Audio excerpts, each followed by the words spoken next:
插播一条快讯：龙科院院士、著名航天专家、南天门计划首席设计师陈飞进同志因病医治无效，于2022年3月18日12时逝世，享年。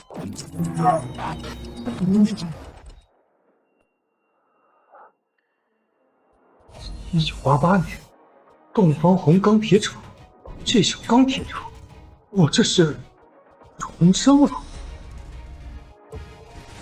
作为南天门计划的首席设计师，我亲手设计的玄女空天战机、成影战斗机甲已经批量生产，第一艘鸾鸟空天航母也即将竣工，可我却累垮了身体，壮志未酬。是否调阅南天门计划图纸？重生少年时，我风华正茂，不但有前世的记忆知识，还有系统赋予的能力。这一世一样能重启南天门计划，带领龙国奔赴星辰大海。对不起，震撼值不足。小到电动牙刷，大到航母飞船，居然连南天门计划的图纸都有。这个系统商城还真给力。不过震撼值又是什么东西？上级送了辆车过来修，听说还是咱们厂推荐采购的。奥迪嘛，那可是政府行政用车，修不好就麻烦了。咱厂的机修工还没摸过这种进口车呢，我看够呛。奥迪怎么了？进口车又怎么了？修辆车而已，不是有手就会的事吗？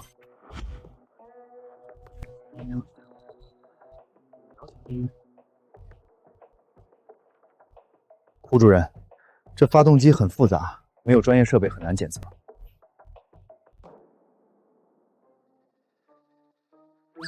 去，你来凑什么热闹？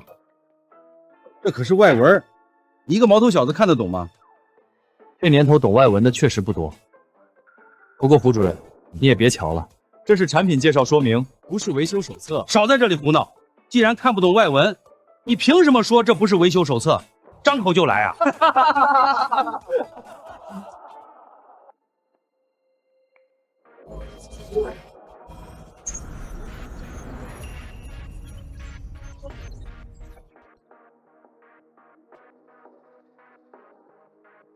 奥迪汽车状态损坏，原因变速箱故障。应该是变速箱坏了。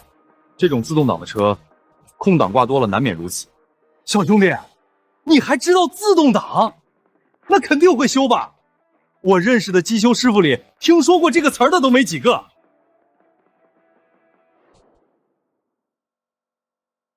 自动挡不用换挡的车吗？我也是头一回听说呢。这车是自动挡，咱厂机修车间还没拆过呢，它能修？刚学的新词儿，今儿正好赶上了，哗众取宠呢。如果只是变速箱故障，我倒可以试试。虽然没拆过，但我看书自学过，问题不大的话，应该能修好。陈飞进，你搁这装什么呢？这种自动变速箱我都没拆过，你要是拆了装不回去，这辆车就废了，你赔得起吗？主任，他要装别样的装呗，让咱车间整不了，怪尴尬的。他要是懒过去修不好，就是他个人的责任。也对，陈飞进，谁修理谁负责，你可考虑清楚了。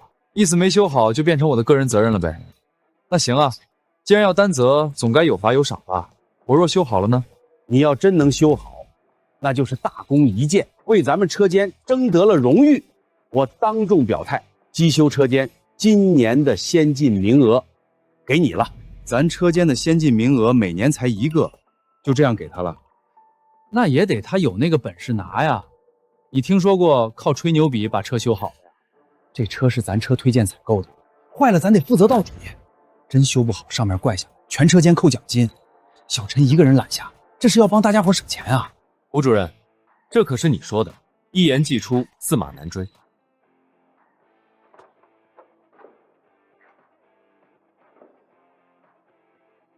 什么情况？这也太熟练了吧！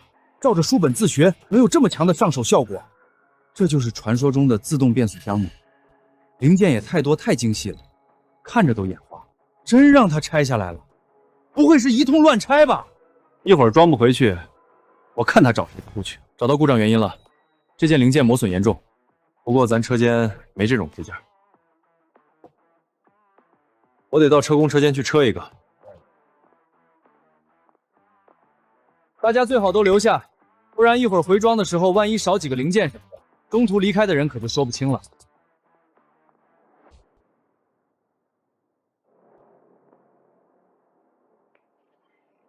维修之手激活，能修复一切机械，是否立刻修复？修复。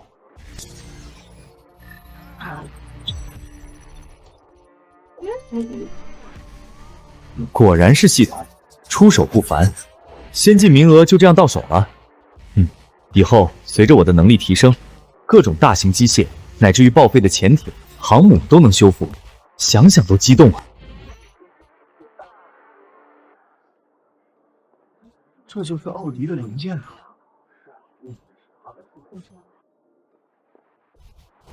幸不辱命，车出来了，装上就齐活。看着还真像那么回事儿，他不会真能修吧？这小子记性太好了，这么多零件我眼都看花了，他居然还能记得顺序，原样实装。自动变速箱拆了还能装回去，确实厉害。不过装完了能不能正常运转，可就难说了。同志，应该是修好了，你把车发动试试。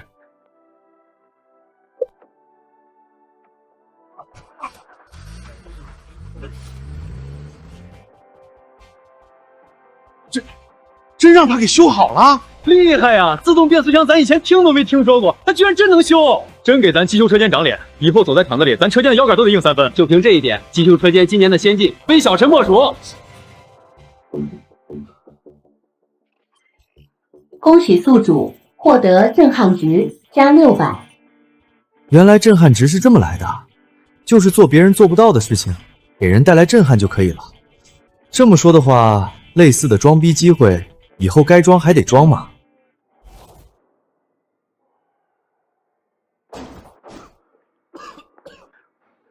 爸，你快给我想想办法呀！我们机修车间今年的先进名额被陈飞进抢去了，没这个名额，我今年转不了正，明年岂不是还得在机修车间待1年？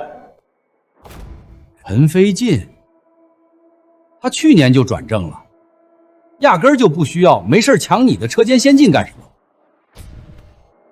人家还想进步呗，多拿个先进，以后就多一点往上爬的资本。可这小子也太无耻了，凭什么踩着我的脑袋往上爬嘛？就凭他？走，我现在就找胡开山去。你再怎么也是采购处主任的儿子，一个机修车间的年度先进都拿不到，老子这张脸往哪里放？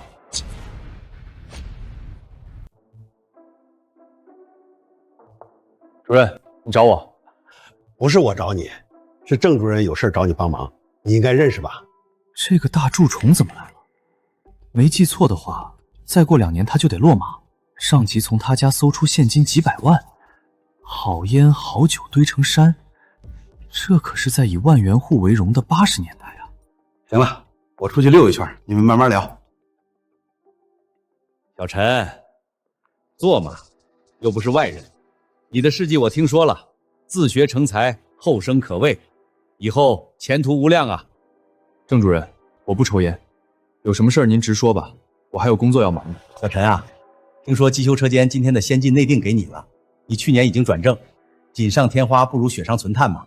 希望你发扬风格，把这个名额让给洪波，你看怎么样啊？不怎么样。如果是这件事的话，郑主任，我可能帮不上什么忙。还有事儿，您慢坐。小陈，有什么要求你可以提嘛，都在一个厂子，抬头不见低头见。别忘了我大小也是个主任，你们机修车间求采购处的时候还多着呢。又是威逼又是利诱的，郑主任，您为了那个不成器的儿子，可真是操碎了心啊！敬酒不吃吃罚酒，陈飞进，改天你别来求老子。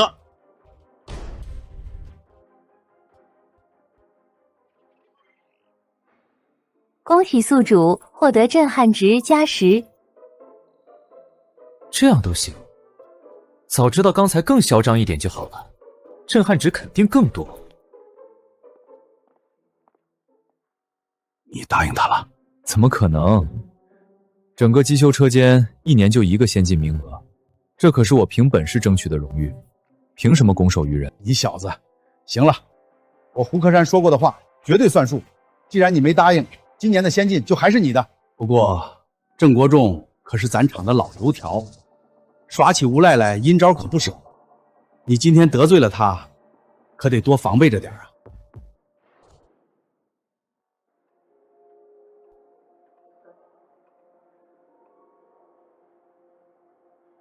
我刚去采购处领零件，人家说了，咱车间申报的这批零件不合格，要往上报，扣我们全车间的绩效奖金。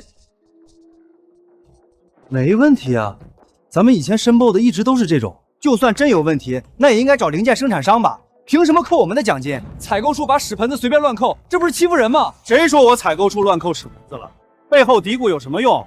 站出来当面说嘛！郑主任，就算零件真有问题，责任也不在我们吧？总得讲点道理啊！我是处长，出了问题上报职责所在。嫌我不讲道理，你可以把我撤了嘛。就怕你再拿几个年度先进，也爬不到那个位置。嘿，抬举的小瘪三，老子还弄不了你！小陈，姓郑的是无耻，可事关全车间的绩效奖金，你不能不当回事啊！王师傅，有话您直说。他们父子俩摆明了给你上眼药呢，说到底还是为了那个先进名额。只要你点头让给郑洪涛，不就什么事都没了？我自己凭本事取得的荣誉，凭什么让姓郑的白嫖？人家应该也没想过白嫖吧？意思一下本来也是应该的。到现在大家都没什么钱，没钱？你说姓郑的没钱？郑洪涛私底下都找过我了，嚣张的很，说他家的钱论捆装贷的，就是不想让我占便宜。还有这种事儿？那岂不知铁公鸡一毛不拔？不过郑家哪来这么多钱啊？恭喜宿主获得震撼值加66。这样都行？为了震撼值，那可就别怪我继续抱大瓜了。80年代末万元户对不对？国企职工月薪才100块，真要知道郑家多有钱，别把王师傅吓着。别人没钱，老郑家能没钱？郑国栋可是采购处主任，他儿子亲口跟我说的，他家现金就藏了上百万，好烟好酒堆成山。恭喜宿主获得震撼值加288。家里藏了这么多钱，还克扣我们这么点奖金，老王八蛋太不是个东西了！我呸！小陈，我先走了。哦，王叔慢走。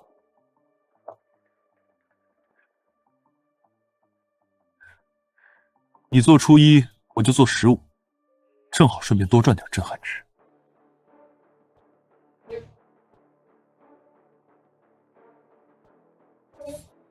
近期将开展一系列反腐斗争，呼吁广大人民群众踊跃揭发举报。廉洁部应当在追缴赃款的10%以内进行举报奖励。真是天助我也！没记错的话，东方红钢铁厂因为效益不好，今年之内就会对外承包。我正愁上哪儿搞笔启动资金，赚笔大钱承包钢铁厂呢，这不马上就来了。同志，我是东方红钢铁厂机修车间的职工陈飞进，我要实名举报。采购处主任郑国栋贪污数百万，家里现金论麻袋装，高档烟酒堆成山，连赃款赃物的藏匿位置都描述的这么具体，还是他儿子出于炫耀无意中透露的。这要是真事儿，姓郑的可是条超级大蛀虫啊！恭喜宿主获得震撼值加999。小陈，这件案子一旦查实，你可就立大功了。领导夸赞了，我只是响应国家号召，坚决和歪风邪气做斗争。听说还有奖金是吧？这个是肯定的，赃款一经查实，按照10%的比例从重奖励。这么多，会不会不太好啊？不过这是国家的规定，领导你也不能不给。领导你真要给了，我若不要，就是不给领导面子，那就更不好了嘛。恭喜宿主获得领导震撼值加666。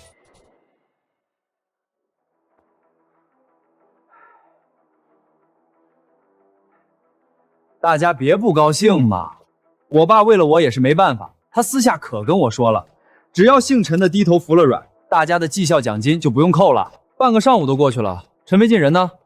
坑了大家还好意思缺席旷工，这种人简直害群之马。陈飞进，今天我考勤，这都快中午了，你还知道来车间啊？别以为昨天立了功就能为所欲为，咱车间今年的先进名额还未必就是你的呢。不是我的难不成还是你的？凭什么呀？就凭你爹是个小领导，官大一级压死人吗？大家看看，什么态度啊？害得大伙全被扣奖金，还这么嚣张，什么人呢？这是。陈飞进无视车间制度，不顾旷工一上午，态度嚣张恶劣。呸！以权谋私，卑鄙！郑洪涛，来了2辆连接部的车，直奔采购处大楼去了。你还不赶紧过去看看？连接部的车来干什么？这么大阵仗，不是要抓人吧？外面都传开了，说郑主任家现金上百万，好烟好酒堆成山，不会是来抓他的吧？郑洪涛刚才还得瑟呢，现世报来这么快？反正快下班了，咱也过去瞧瞧。你们别乱说，我爸可是清官，再瞎说我告你们诽谤。终于来了嘛，这下有好戏看了。我可是实名举报，这一波震撼值肯定少不了。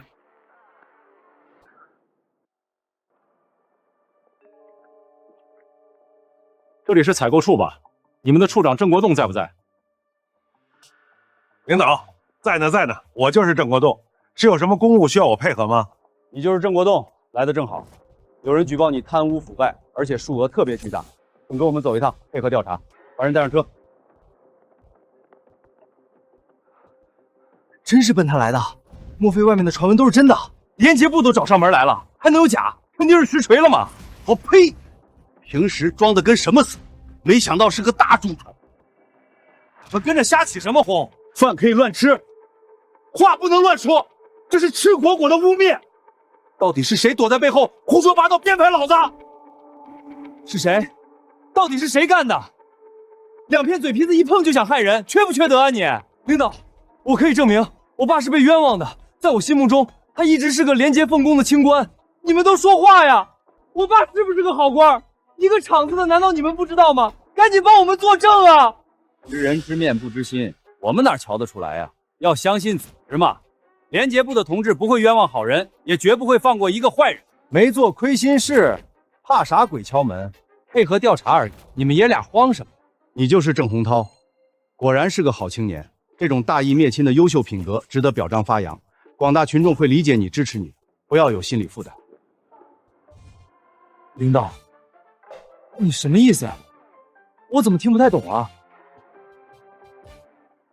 不会吧？举报人居然是郑洪涛，这小子牛啊！一声不吭憋出这么大一颗雷，平时还真没瞧出来，大义灭亲，眼皮子都不眨一下，是个狠人。你个不孝子，就算今年转不了正，也用不着害你亲老子吧？早知道你是这么个白眼狼，刚生出来就该掐死你，扔茅坑喂蛆。爸，我冤枉啊！我可是你亲儿子，怎么能举报你呢？你松开点行不行？我喘不过气了。喘不过气不正好吗？我掐死你，难消老子心头之恨！在胡闹，还不赶紧松开！郑国栋，你想再加一条肆意伤人的罪名吗？你可能想多了，举报人并不是郑洪涛，他只是将你违纪违法的事实无意中透露给了举报人而已，顶多起了点间接推动的作用。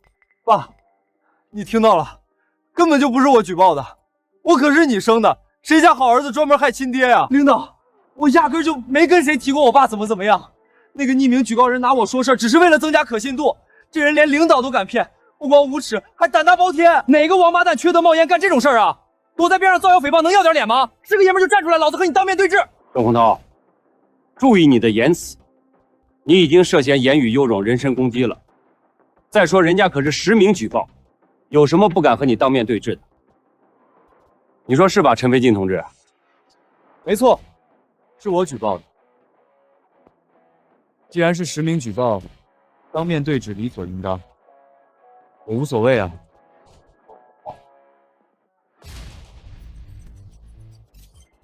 恭喜宿主获得郑国栋震撼值加9999，恭喜宿主获得郑洪涛震撼值加9999。陈飞进，原来是他举报的。郑氏父子欺人太甚，兔子逼急了还咬人呢，这下有好戏看喽。领导，是他就对了，工友们都知道我爸最近和他红过脸，我跟他也不熟，压根就没跟他提过我爸怎么样。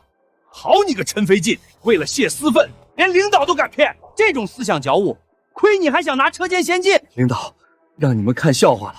陈飞进虽然可恶，毕竟年轻，也是一时糊涂，希望领导不要再追究他的责任了。我一定上报厂务处，严肃处理。郑洪涛，我又没去过你家，要不是你跟我说的，我哪知道你家的情况？领导，他家的钱都是用麻袋装的，床下挤麻袋，自卧衣柜有夹层，里面全是钱。哦，对了，还有个库房里全是高档烟酒，堆成山似的，是真是假，一查便知嘛。领导， 2组队伍分头行动，一组直奔郑家，一组去往库房，都已经完成搜查。举报信息确定无误，那钱一拔袋一拔袋的，看着都吓人，还有各种高档烟酒，拉了整整1车。居然是真的！郑国栋，你个大蛀虫，家里的钱用麻袋钻，还克扣我们这100来块奖金，你他妈丧良心啊！领导，把他们父子俩都抓起来！还说不是你说的，你个不孝子，连亲爹都坑，你他妈缺心眼啊！老子今天非掐死你不可！怎么会这样？他怎么知道的？这不对呀！带走！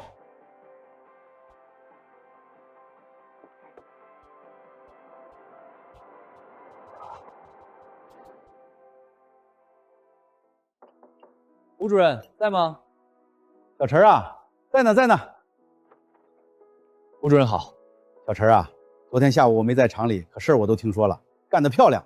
你帮咱们厂揪出了一条大蛀虫呀！嗨，都是我应该做的。对了，采购处那边刚才来了人，零件不合格的事儿纯属误会，咱车间的绩效奖金不用扣了。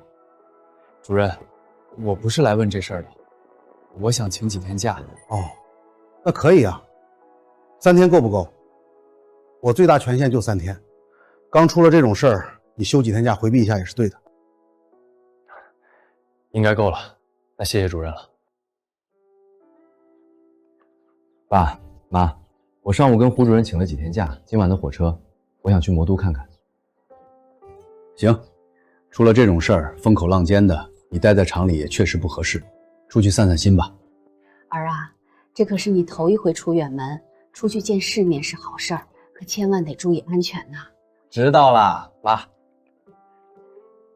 爸妈，慢慢吃。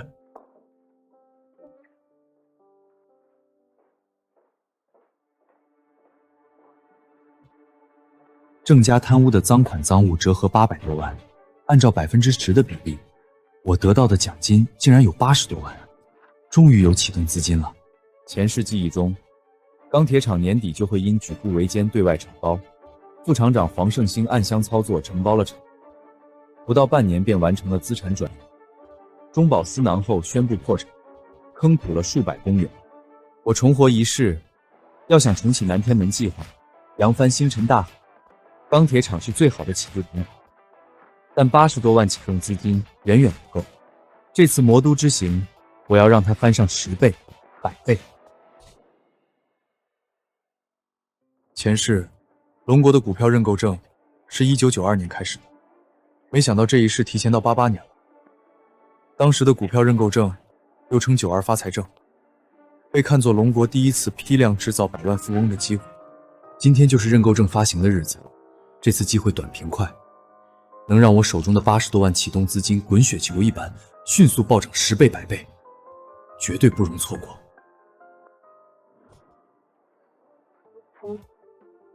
师傅，去魔都银行总行。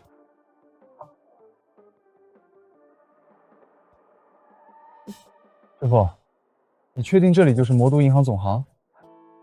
不是总行是哪里？喏，从那儿进去就是银行大厅。记得前世看过报道，92发财证发售时，魔都银行挤得水势不通，疯狂的民众前胸贴后背的排着队，防止有人插队。这一世怎么这么冷清？师傅，今天不是股票认购证发售的日子吗？报纸上说是在魔都银行总行发售啊。哼，那骗人的玩意儿谁买啊？一张破纸30块，抢钱啊！而且买了之后还得摇号，1年只有10次机会，万一没摇到30块就打水漂了，把咱老百姓当傻子玩呢。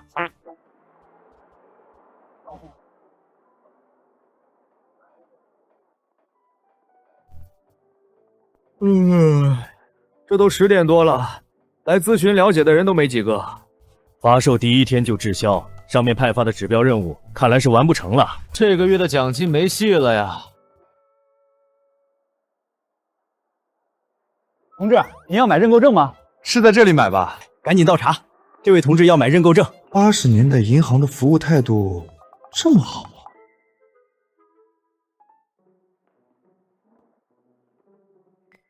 小同志，你是买股票认购证吗？每张30块，要几张？是的，不过我能成套买吗？小同志，每套100张，那可得3000块呀！你确定？确定、一定以及肯定。先给我来200套。200套，那可是60万呢！这小伙子年纪轻轻，哪来这么多钱？肯定不是普通人嘛。不过他要这么多股票认购证干什么？60万扔出去，眼皮都不眨一下。莫非这东西真能发大财？个十百千万，居然有80多万！小同志，200套没问题，我现在就向行长汇报。行长，您赶紧来下大厅，有一位同志要买200套认购证，咱们的指标任务有希望了。恭喜宿主获得沈浩洋震撼值加666。管事儿的呢，赶紧出来！亏你们还是公职人员，欺骗退休老教师买认购证，缺不缺德呀？我是银行经理，有话慢慢说，不要吵吵嚷嚷影响别人。你们也怕影响啊？就是你忽悠我爸买的是吧？20张破纸片居然要600块，你们抢钱啊？这可是我们家几个月的生活费了，赶紧退了！我教了一辈子数学，概率还是懂的。这是好东西，你们非得退了，错失机会，将来后悔可别怪我。小沈，是谁要200套认购证？赶紧的，我亲自接待，即刻办理。小陈同志，60万银行已经划扣，这是200套认购证，数量太多，没有实名登记，不过并不影响使用，编号抽到后自己填上就能用。这是我的名片，以后有任何需要都可以打我办公室电话，或者辛苦你亲自来一趟也行。李行长客气了，我不耽误您工作，改天再来拜访。恭喜宿主获得震撼值加99。 60个万元户就换了那一沓纸片，要不是亲眼见到，打死我都不信。可不是嘛，60万砸出去眼都不带眨，就这气魄能是普通人？这么大手笔，肯定有原因。咱普通人虽然接触不到内幕消息，可跟风咱会呗。这家伙不会是银行请的托吧？大哥，要不咱们不退了？人家60万都敢往里扔，咱600块有什么好怕的？老先生，久等了，现在可以为您办理退购了。退什么退？还想再忽悠我们一次是不是？爸，咱们走，破纸片就破纸片，咱不退了，600块而已，搏一搏，单车变摩托。我要买股票认购证。对，给我也来几张。还好今天身上带了点钱，300块全买了，我要10张。过去赶紧把问题，哎，站起来。认购证发售已经发酵几天，民众们再后知后觉，也应该已经反应过来了。今天是发售截止的最后一天，总行那边多半人山人海。我手里这200套白板认购证，长期来看价值极大，但我没那个时间慢慢等，尽快出手套现，拿到钱好回去承包钢铁厂，是时候出手。师傅，去魔都银行总行。好嘞。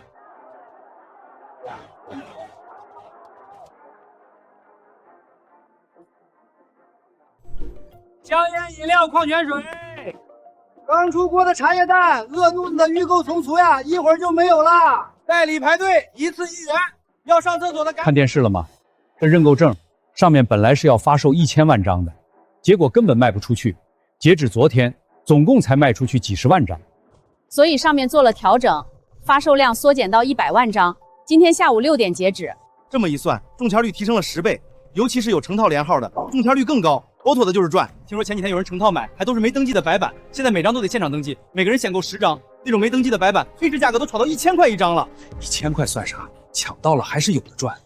过几天国家发售公众股1亿股，从100万认购证里抽10万认购，中签率1/10，抽中编号的认购证，每张能认购1000股，1股赚1块，1000就回本了。收购白板认购券了，单张500，10张以上每张800。得了吧你，现在都什么价了呀？还800，5张以上我每张出1000。我单张1000，机不可失，时不再来，运卖从速了。小伙子，没排上队啊？还有几个小时截止，不赶趟了。想要认购证，我这儿有，白板每张1300，要不要？你卖给我吗？谢谢啊，不过我成套的白板都有，你怕是浪费表情了。成套的白板，你就吹吧。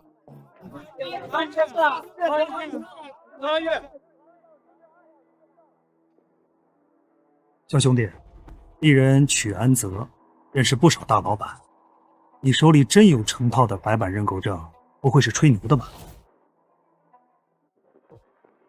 吹牛？你看这像吹牛吗？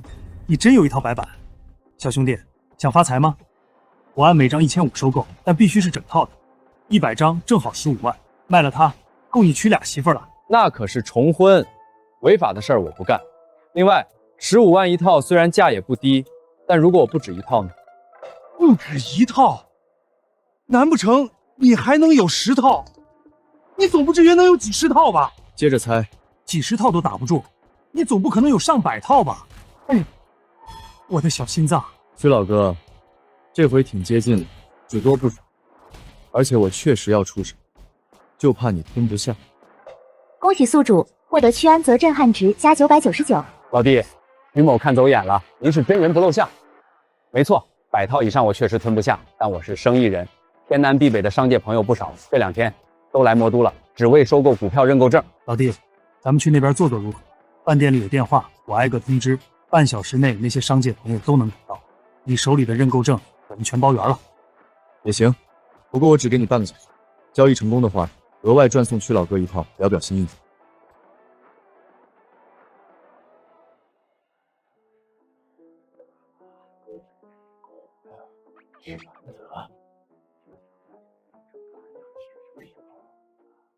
陈老弟，人都到齐了，都是商界有头有脸的人，青天白日你也不用担心被算计。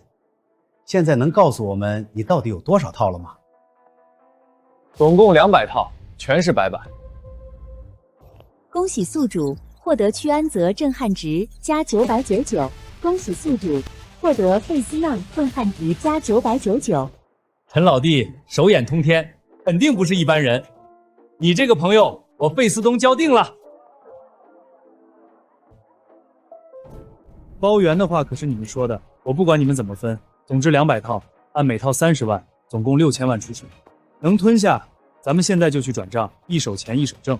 吞不下的话，算我白折腾，大不了静候其他买菜。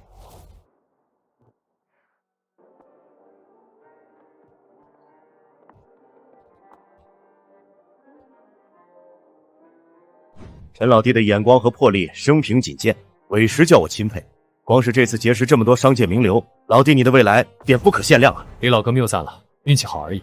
总之，陈老弟你这个朋友我交定了，以后不管有什么事儿，千万不要见外，尽管开口。别说，还真有一件事儿想请李老哥帮忙。不急，办完这边的事儿，回头到老哥办公室再详谈。行，我知道了。陈老弟，我先去办公室等你。陈老弟，你的存折，按照你的意思，我们几个分购了199套，钱全转进去了，加上折里原有的20万，总共是6000万挂零。几位老哥自己分一下吧，总共200套，多出来的那套是我赠与屈老哥的，辛苦屈老哥了。30万我还真不在乎，但陈老弟这么讲究，老哥我心里高兴。以后有什么事儿尽管吱声，千万别见外。对对对。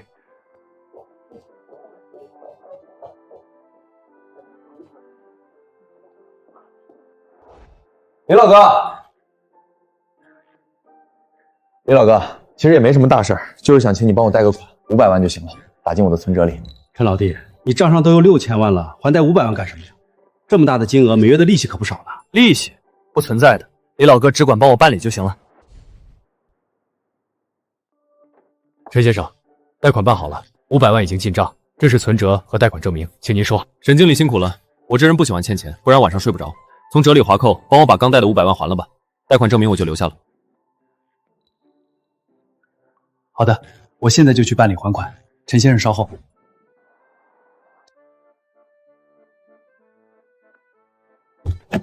师傅，去火车站，整整6000万，承包钢铁厂和前期的流动资金都够了。不过钢铁厂是省管国企东方红机械厂的下属企业，未免夜长梦多，我得先去一趟省城，办好承包手续后再回用城。短短7天完成原始资金积累，接下来我要大展宏图。表叔，我刚看到冀州车间的考勤表，那个姓陈的请了3天假，却已经10天没来了。姓陈的，你是说陈飞进？除了他还能有谁啊？自以为前段时间干了件轰动全场的大事儿，居然无故缺薪1周，属实太嚣张！再不治治他，以后在你面前尾巴都得翘天上去了。再说了，郑国栋可是您的心腹，折在他手里，算是阴沟里翻了船。现在机会来了，咱们可不能有仇不报啊！一个乳臭未干的小瘪三儿，再给他几个胆子，也未必敢在我面前蹦跶。不过这次他自己找死，那就怪不得我了。行了，我知道了。正好下午要到钢铁厂开员工大会，宣布钢铁厂对外承包的事儿，我在会上提一下，先把这小子开除厂籍再说。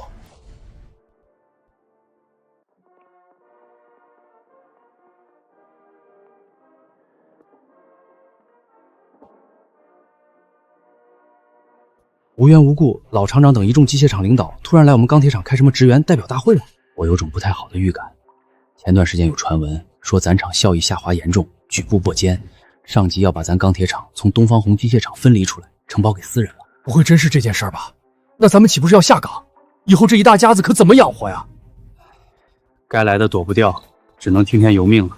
今天的会议由我主持，不过在正式议题之前，我要点名批评一个钢铁厂的效益大家都看到了，这种情况下，居然还有人不把厂规当回事儿，无故缺薪旷工达7天之久，这种害群之马必须开除厂籍，不然以后还怎么管理？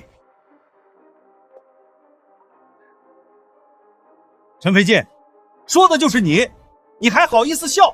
没脸没皮了是吧？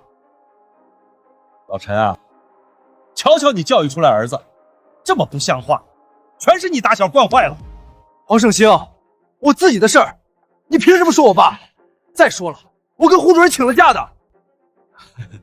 小陈是跟我请假了，不过我只有3天的权限。陈飞进，你听到了？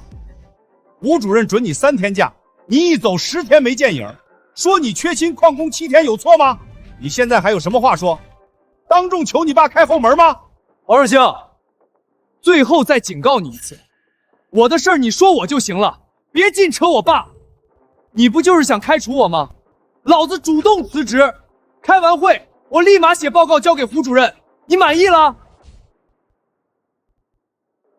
不会吧，他就这样当众表态，主动辞职了？还是太年轻，中了激将法。这下就算陈副厂长也帮不了他了，不然要被人说闲话的。这么冲动干嘛呀？忍着气诚诚恳恳认个错不就行了吗？顶多记个过而已。这下好了，铁饭碗都丢了。小王八蛋，不是一直挺狂吗？这下看你还怎么玩。哼，姓陈的，你也有今天，等着吧。只要一被开除，没了国企员工的身份，沦为无业肥民，老子随便找几个社会青年都能收拾你。老黄，说正事儿吧。相信大家也听到小道消息了。没错，钢铁厂因为效益连年下滑，难以维持，已经被上级从东方红机械厂分离出来，整体承包给私人了。至于承包人，也就是未来的厂长是谁，我也不知道。当时是老厂长接的上级电话，还是让他向大家宣布吧。市场经济下，钢铁厂效益连年下滑，对外承包是迟早的事儿，大家不要怨天尤人。要怪就怪我能力有限，作为整个东方红机械厂的领头羊，没能打理好下属钢铁厂。在这里，我向大家谢罪了。不过大家也不要太悲观，新厂长能豪砸300万承包咱们厂，说明他是有眼光、有魄力的，说不定能带领钢厂开拓出一片新天地。下面我向大家隆重介绍一下东方红钢铁厂的新厂长，请陈飞进同志上台。老厂长，你糊涂了吧？不是说介绍新厂长吗？把陈飞进这种马上要开除的劣迹人员叫上来干嘛？这不是在新厂长面前丢咱厂的脸面吗？恭喜宿主获得震撼值加99，恭喜宿主获得震撼值。果然人前显圣才是王道啊！这一波震撼值肯定少不了。什么情况？这小子真上去了？难不成承包钢铁厂的新厂长就是他吗？恭喜宿主获得黄胜兴震撼值加999。黄老狗肯定蒙圈了吧？开不开心？意不意外？没错，新厂长就是我。我这个人不喜欢来虚的。既然我承包了钢铁厂，就绝不会再拖欠大家工资。我宣布，现在把拖欠的4个月工资全发了。天啊，我是不是在做梦？承包钢铁厂的新厂长，居然是陈飞进！前一秒丢掉铁饭碗，下一秒就捧上了金饭碗，电视剧都不敢这么拍吧？当场发放拖欠工资吗？咱厂职工700-800，一下把4个月的全发了，他哪来这么多钱啊？不会是给咱们画大饼吧？每人每月100来块，7、800号人4个月也才30、40万而已。承包钢铁厂，少说1、200万人家都拿得出来，这点工资算个啥？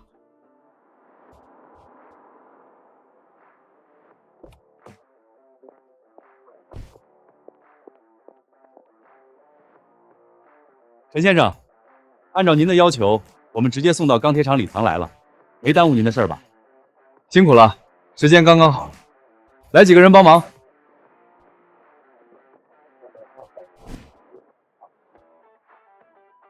辛苦了。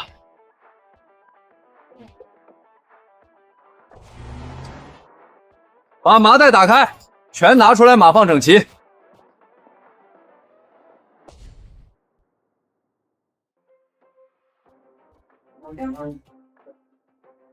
一打1000，一捆就是1万，这里有好几十捆，岂不是几十万？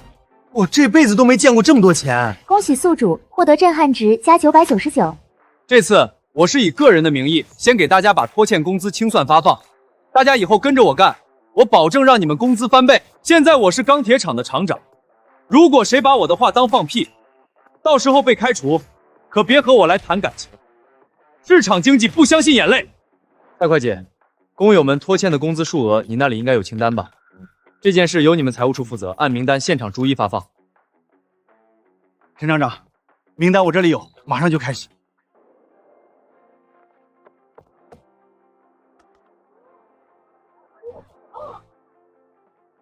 下一个，一次领了好几百，半沓钱拿在手里就是舒坦呀。今天下班回去，家里的娘们儿肯定要笑得合不拢嘴，拿到钱心里就是踏实。这段时间觉都没睡好，整天为家里的伙食费担心。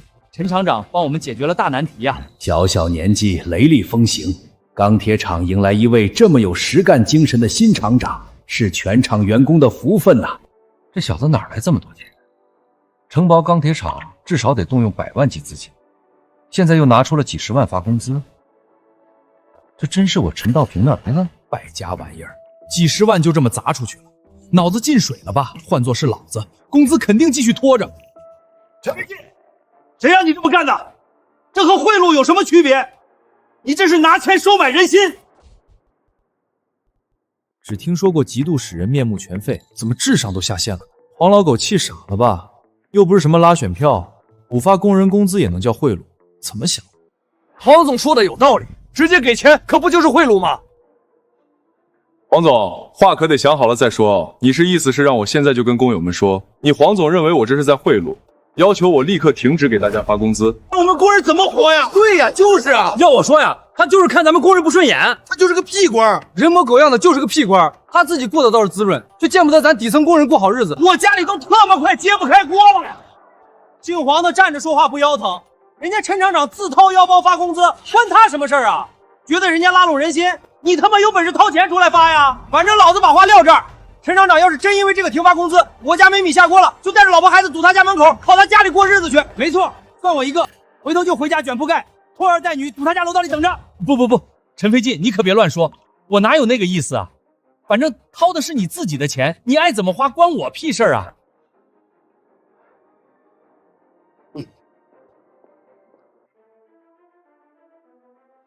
姓陈的小王八蛋，你等着！本来老子想承包钢铁厂的，被你抢先一步，现在得了便宜还卖乖，让老子当众出丑。今天这事儿没完！表叔，为这种人生气不值得，咱得想办法报仇。你想想啊，陈飞进他一个小工人，哪来这么多钱啊？就算陈道平在总厂当了几十年副厂长，他们家也攒不下这么多呀。我看这钱来路有问题。对呀，我怎么把这一茬给忘了呢？承包钢铁厂至少上百万，再加上刚才那几十万，他们家不吃不喝3辈子都攒不下来，肯定是某种违法所得。咱一会儿就去执法局举报他巨额财产来路不明。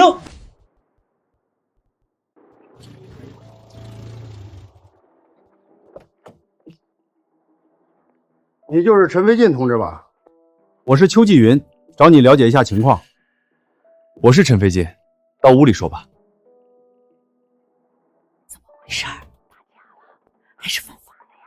小陈这孩子平时挺乖巧，从没跟人打过架呀，犯法就更不可能了。执法局的人能随便上门，肯定有事儿呢。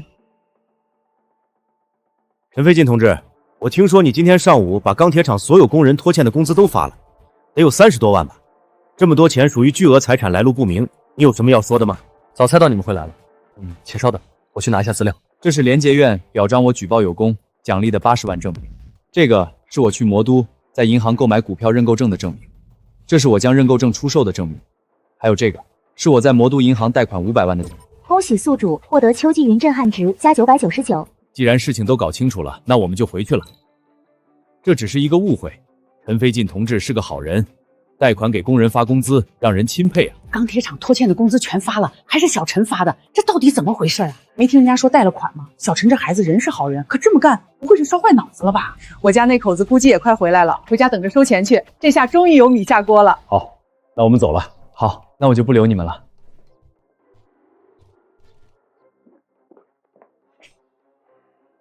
臭小子，你现在翅膀是硬了，给我进来！所以廉洁院奖励你80万，被你全花了，而且你跑到魔都又贷了款。是啊，我从魔都银行贷了500万，不然哪有钱给大家发工资呀？嘿，还以为他家发财了，没想到欠银行这么多钱，以后尽量少走动，免得还不上银行贷款，倒是来找我们借。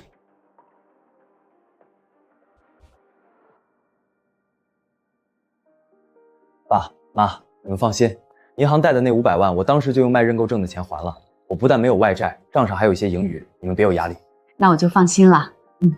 道平啊，咱儿子现在可是厂长了，出息了。中午我炒几个好菜，咱们一家好好庆祝一下。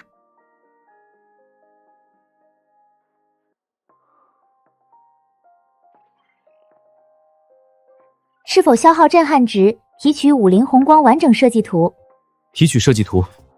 攒了这么久的震撼值，才够提取一辆小汽车的设计图纸。在80年代，五菱宏光足够打开市场，接下来得继续攒震撼值。下一个目标是重型皮卡。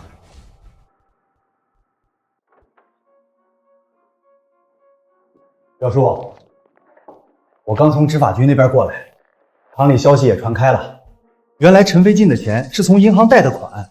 整整500万呢，这小子胆儿也忒大了。这不是找死吗？银行的钱这么好拿，500万一年利息就得几十万了。你觉得他一年能赚几十万？就现在这效益，一年几十万做梦呢。姓陈的又是承包厂子，又是发工资，估计搭进去1半多了。接下来工资月月还得发，到时别说还利息了，贷款本金都得全搭进去。总厂下面几个分厂都有我的人，一会儿通知他们最近少给钢铁厂订单，这样姓陈的小子死得更快。还是表叔厉害，等姓陈的手里钱花完，撑不住了，表叔正好低价把钢铁厂承包下来。到时候我负责暗中变卖资产，用不了多久，咱叔侄俩就发达了。拖欠的工资全发下去了，工人们干劲正足，但后面也不能全靠我私人掏钱发工资，和效益必须尽快提升上来。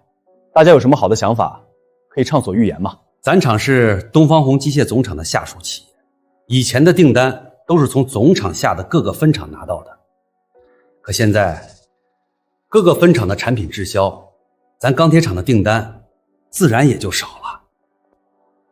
情况和我了解的差不多，不过没关系，大家不要气馁。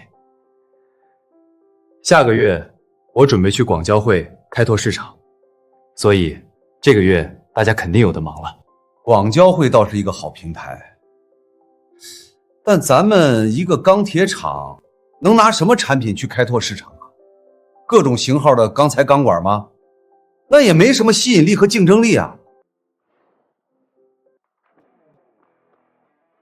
这是煤气片，旁边这么粗的管子又是干什么的？怎么还有一些像尾翼一样的小零件？没错，就是煤气罐。至于钢管和那些小零件，是让客户买回去后自行组装，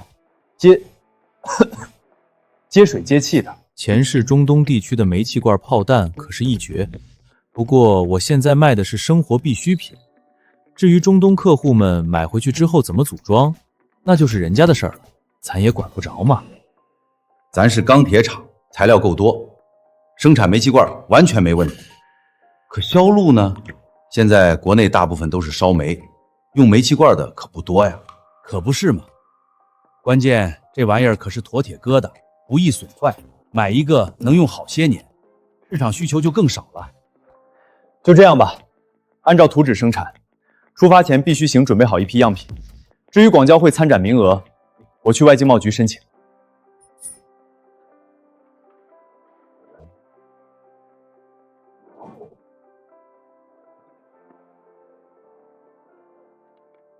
同志，我是东方红钢铁厂的厂长陈飞进，想申请一个广交会长位。钢铁厂能有什么产品展销啊？你们不符合要求。再说了，名额已经满了。名额满了，这可怎么办呀？难不成真得在展会外面摆地摊了呢？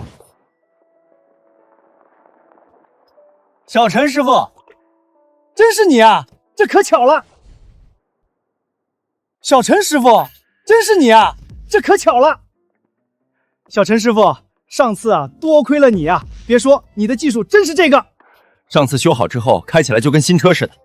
对了，你来外经贸局干嘛呀？林大哥夸奖了。我是来申请广交会展位名额的。钢铁厂效益不好，对外承包已经被我包下来了。为了开拓市场，我想带着新产品去一趟广交会。你把钢铁厂承包下来了，厉害呀，小陈！不对，应该叫你陈厂长了。恭喜宿主收获林荫震撼值加666。怎么，事情办得不顺利吗？没事儿，不就一个展位吗？包在我身上。一会儿我去找找领导，就算展位名额满了，也得额外给你加一个。真的？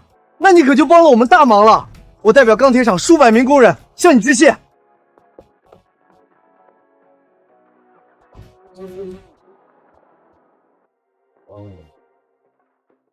领导，刚才我在外经贸局碰到了上次跟您说过的那个小陈师傅，那个小伙子还挺有魄力的，年纪轻轻居然把钢铁厂承包下来了。不过现在遇到了点难处。你继续。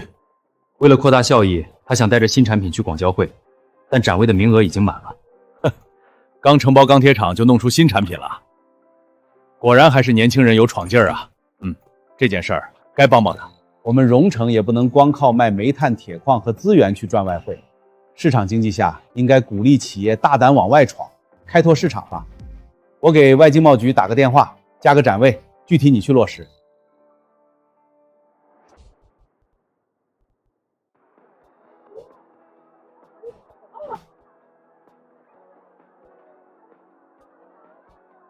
你看看人家茶叶丝绸、陶瓷百货，甚至还有一些小电子产品，一个个展位上的商品太吸引人了，难怪人气这么高啊！看看咱们这儿，就几个煤气罐，几根粗管子，全是冷冰冰的铁疙瘩，难怪没什么人来咨询。各地客商云集，却没咱们什么事儿。尤其是那些外商，人家千里迢迢跑到咱龙国来，怎么也不至于是来买煤气罐的吧？来，闲着也是闲着，把东西搬下来，咱们摆弄一下玩。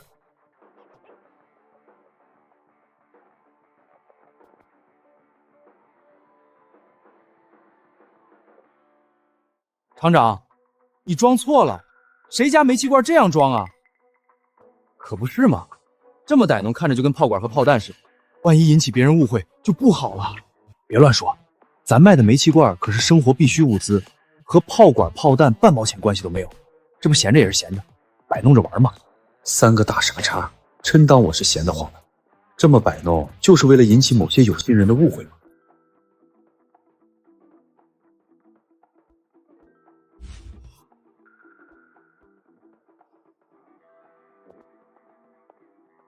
？Gentlemen, are you displaying cannons here?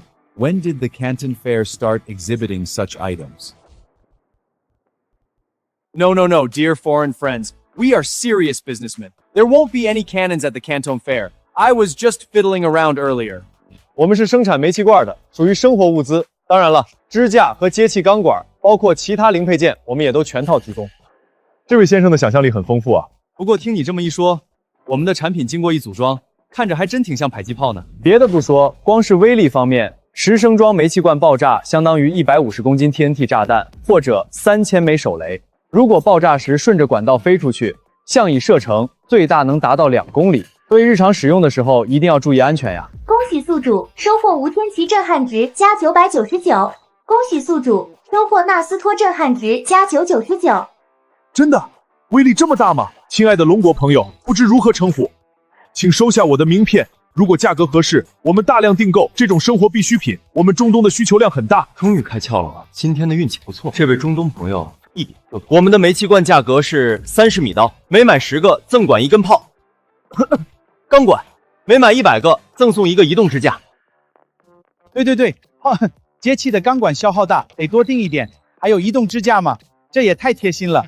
不过你们的产量必须保证，我们的需求量很大。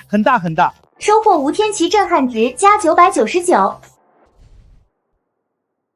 陈厂长，我需要订购100万个煤气罐，现在就可以签订合同，然后马上支付2成定金。100万个，每个30米刀，那可是3000万米刀啊！2成定金，那岂不是600万米刀？天啊，这么多钱，给我10辈子都赚不到，做梦都不敢想。纳斯托先生，100万个没问题，我们的产能是有保障的。不过这么大的定金，可能需要把展会的领导请来。同志，能把展会领导叫来一下吗？我们这里有位外商要签合同，订购100万个煤气罐。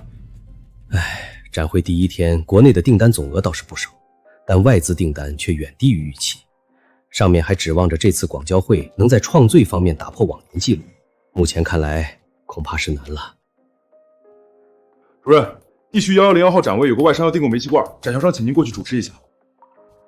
地区1101号就是荣成硬加上去的那个展位吗？乱谈起，我这事儿还忙着呢，卖几个煤气罐也来烦我。去。不是啊，主任，那个外商要订购100万个，据说每个30米原刀，人家现场签合同，支付2成定金呢。多少？30米刀一个，100万个还得了？卖个煤气罐，一笔订单就创汇3000万米刀，还愣着干什么？赶紧领我过去看看。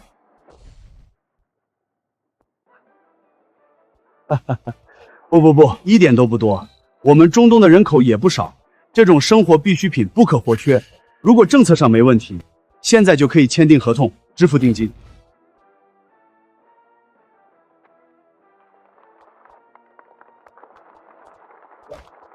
陈厂长年轻有为，前途不可限量。这次你为我们展会的创汇任务可是立下了汗马功劳呀！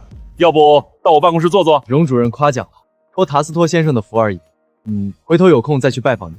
这边展位我还得盯着呢。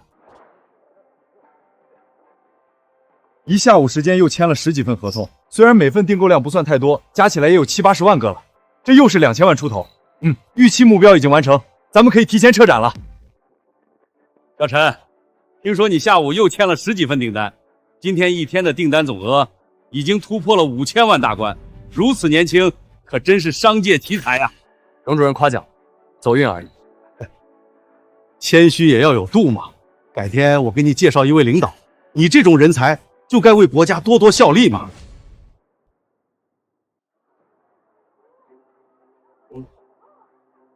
同志，行个方便吧，我这里有批条。对，我也有批条。听说港口昨天到了一批进口货，我一早就来排队了。都排了半个小时了，怎么一直不给我们办理呀？红光的图纸已经用震撼值从系统商城换到了。现在我手握外汇，趁着展销结束还未回返乌城，得先把进口设备的订单落实一下。散了，别排了。张总说了，这批货有批条也没用，我们只要米刀，龙币搞不了，卢币等其他外汇也不行。同志，你们经理在吗？我是来谈外贸业务的。听不懂人话是吧？他们谁不是来谈外贸业务的呀？说了要外汇，而且只收米刀。米刀现汇本票100万，够见你们经理了吗？恭喜宿主收获震撼值加666。同志，我们总经理正好在呢，请跟我来。进来。张总，这位同志来谈外贸业务，他带了一张100万米刀的银行本券。100万米刀，同志，来，快请坐。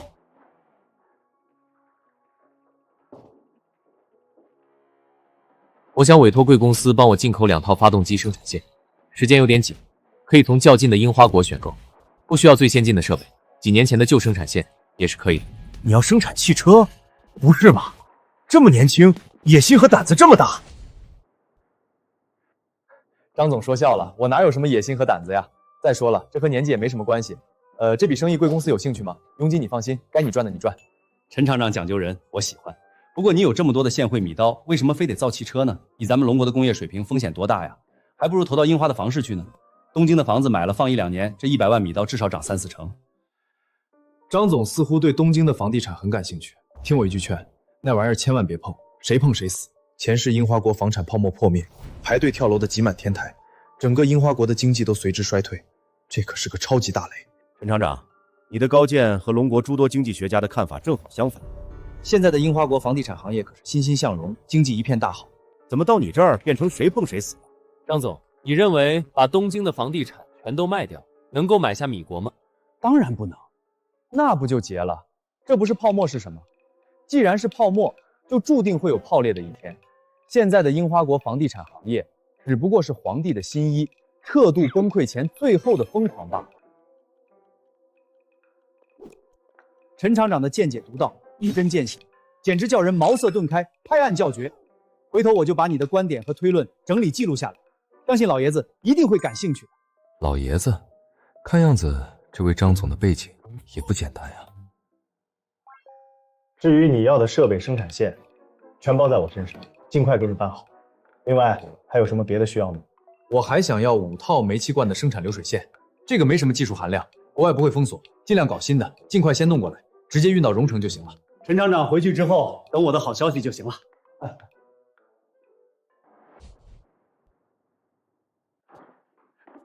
王总，你赶紧去看看呀！市里的于书记来了，点名要见陈飞进。陈飞进，那小子不是去阳城了吗？这么快就回来了，怎么还扯上于书记了？你搞错了吧？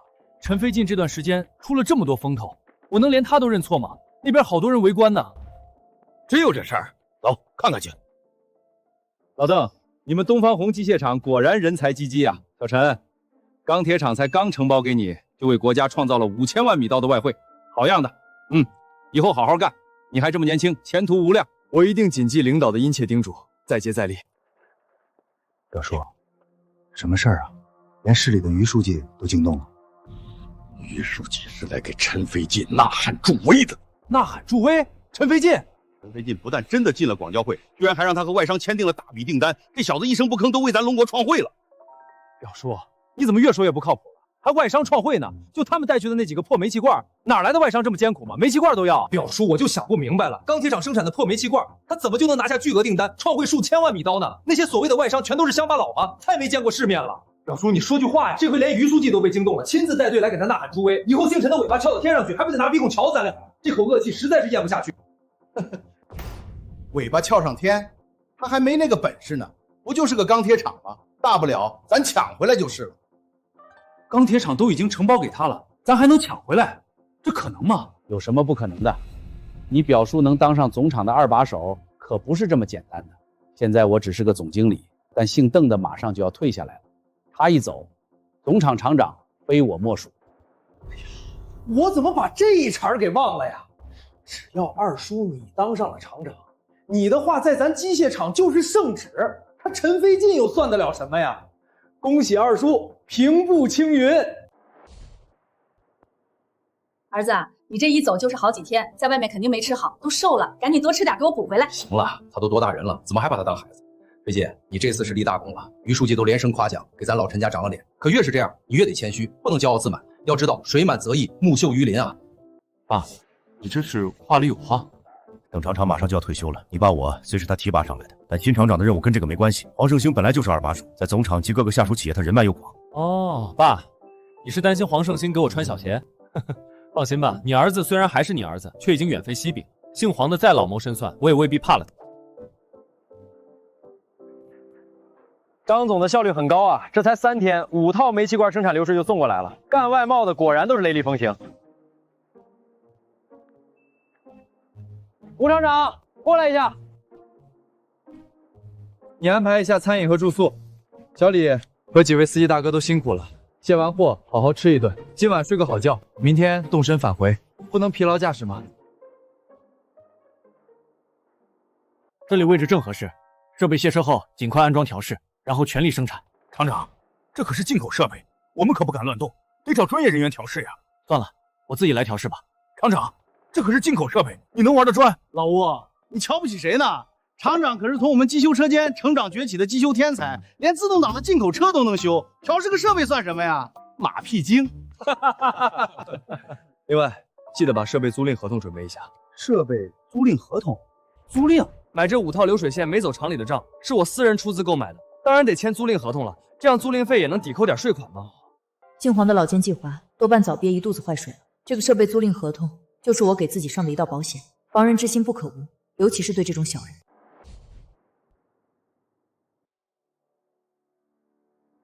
今天这个会是我发起的，就由我来先说几句吧。钢铁厂在广交会一炮打响，创卫5000余万的事儿，想必大家都已经知道了，我不再复述。我认为钢铁厂是我们东方红机械厂的下属企业，现在取得了这么好的成绩，理应将钢铁厂收回，继续由机械总厂领导经营，包括这次创卫的利润也应该属于总厂。黄胜峰同志，我必须提醒你一句，当初之所以把钢铁厂承包出去，是因为厂子效益不好，连数百工人的工资都拖欠几个月了。现在一看到人家效益上去了，立马就要将厂子收回，单方面终止承包合同，这样做未免太不地道了吧？老邓，话不能这么说吧？这可是公家的事儿，什么地道不地道？我不也是为了总厂，为了大家的利益着想吗？那也不能单方面毁约，企业以信用为重，怎么能没有一点契约精神？老厂长，那可是5000万米刀呀！若能收回总厂，能让多少员工受益啊？到时候新建家属圈，新建办公楼，再买些进口的新设备，各个下属厂的效益就全上去了。唉，还是张处长理解我，我也是用心良苦啊。好处是大家的，被骂名的是我一个人。若是陈飞进骂我也就罢了，老厂长，你怎么也不理解我呀？至于陈飞进，他本就是我们东方红机械厂的人，现在做出点成绩，为了总厂，为了大家的利益，牺牲一下小我，又算得了什么呢？小陈是年轻人，这种思想觉悟，我想他肯定会有的嘛。同志这么干不地道，你如果坚持如此，哪怕举手表决通过，我也保留个人意见。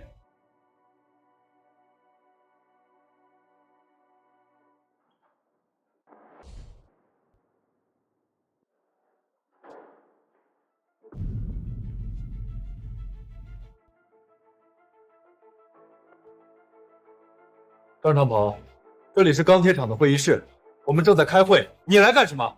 开会？开什么会啊？总厂已经决定废除承包合同，将钢铁厂收回了。你就算是把这个会开出朵花来，最后也得打包滚蛋。收回钢铁厂，就凭你空口白牙吗？做梦呢吧你！别挣扎了，这件事刚在总厂领导会议上表决通过。喏，这是我的委任书，从明天开始，我就是钢铁厂的新厂长了。陈飞进，给你1天时间收拾挪窝，明天一上班我就过来交接。这也太欺负人了！要不是咱厂长，钢铁厂这次能拿到订单，创卫5000多万，过河就拆桥啊，吃相太难看了。一定是黄胜兴在搞鬼，简直不是东西。厂长，现在怎么办啊？还能怎么办？总厂领导会议都已经表决通过了，明天交接之前，我收拾一下滚蛋呗。不过刚安装好的5条生产线可是我租赁给钢铁厂的，这个我得带走。到厂房去看看吧，通知工人拆卸，另外联系车子把设备给我运走。新设备才刚装好，没等调试又得拆了运走，这都叫什么事儿啊？大家原本干劲十足，只等着全力生产，争取这个月多拿点奖金呢。这下好了，全完了。厂长，设备你拉走也不能扔了，准备自己干嘛？真要这样，那我也走，以后跟着厂长干。不急，这件事还没完呢。不过钢铁厂账上的资金你一会儿处理一下，全转到我私人户头上去。我接手的时候公账上本来就是个0嘛。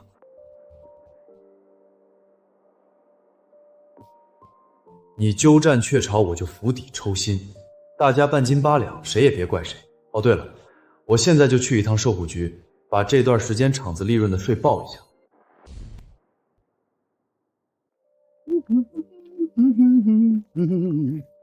陈厂长，交接文件在这里，签字吧。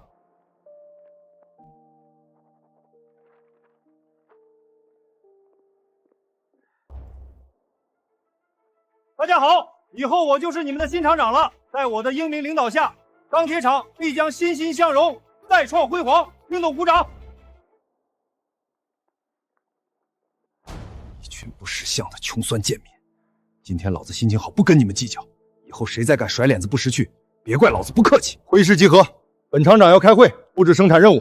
陈飞进虽然走了，但大家不要有心理负担。地球少了谁都照样转。眼下的当务之急是尽快恢复生产，将那5000多万米刀的出口创汇任务完成。张厂长，你可能想多了吧？巧妇难为无米之炊，厂里账上现在1分钱都没有，怎么生产啊？可不是嘛，后天就是发工资的日子了，咱厂700、800号人，光发工资就得10来万，生产的事不着急。张厂长，你还是先把工资的问题解决吧，不然工人们后天拿不到钱，非找你闹不可。怎么能没钱呢？下订单的外商不是都付了应金吗？那可都是米刀，账上的钱都转到陈厂长的私人账户里去了，这是陈厂长昨天交代我去办的。好啊，陈飞进这是贪污公款，以权谋私，太丧良心了，太道德败坏了！我要到总厂廉洁处揭发举报，这些钱他必须全吐出来，1毛都不能少。行了，先散会吧，后天的工资少不了他们的，先给我把工人都安抚好，谁敢闹事儿，我拿你们试问。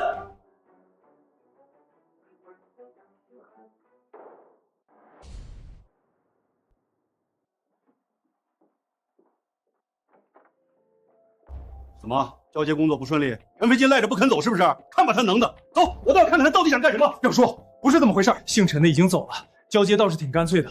我现在已经是钢铁厂的新厂长，那不挺好吧？白拿一个钢铁厂，不费吹灰之力摘了陈飞进的桃子，你还有什么不满意？要说，我他妈摘的哪是桃子，就是个空壳。钢铁厂账上的钱全被陈飞进转私人账户了。哦，对了，就连刚买的5套流水线也被他拉走，还有这事儿？现在账上1分钱没有，后天发不出工资，几百号工人一闹事就麻烦了。您先从总厂划拨点给我呗，20万就够了。发完工资还剩10来万，正好需要采购点生产原料。工资不用担心，20万的权限我还是有的，你自己去总厂财务部。至于现在，咱先去总厂廉洁处。姓陈的贪污公款、侵吞设备，简直活腻了，这次非把他抓起来不可。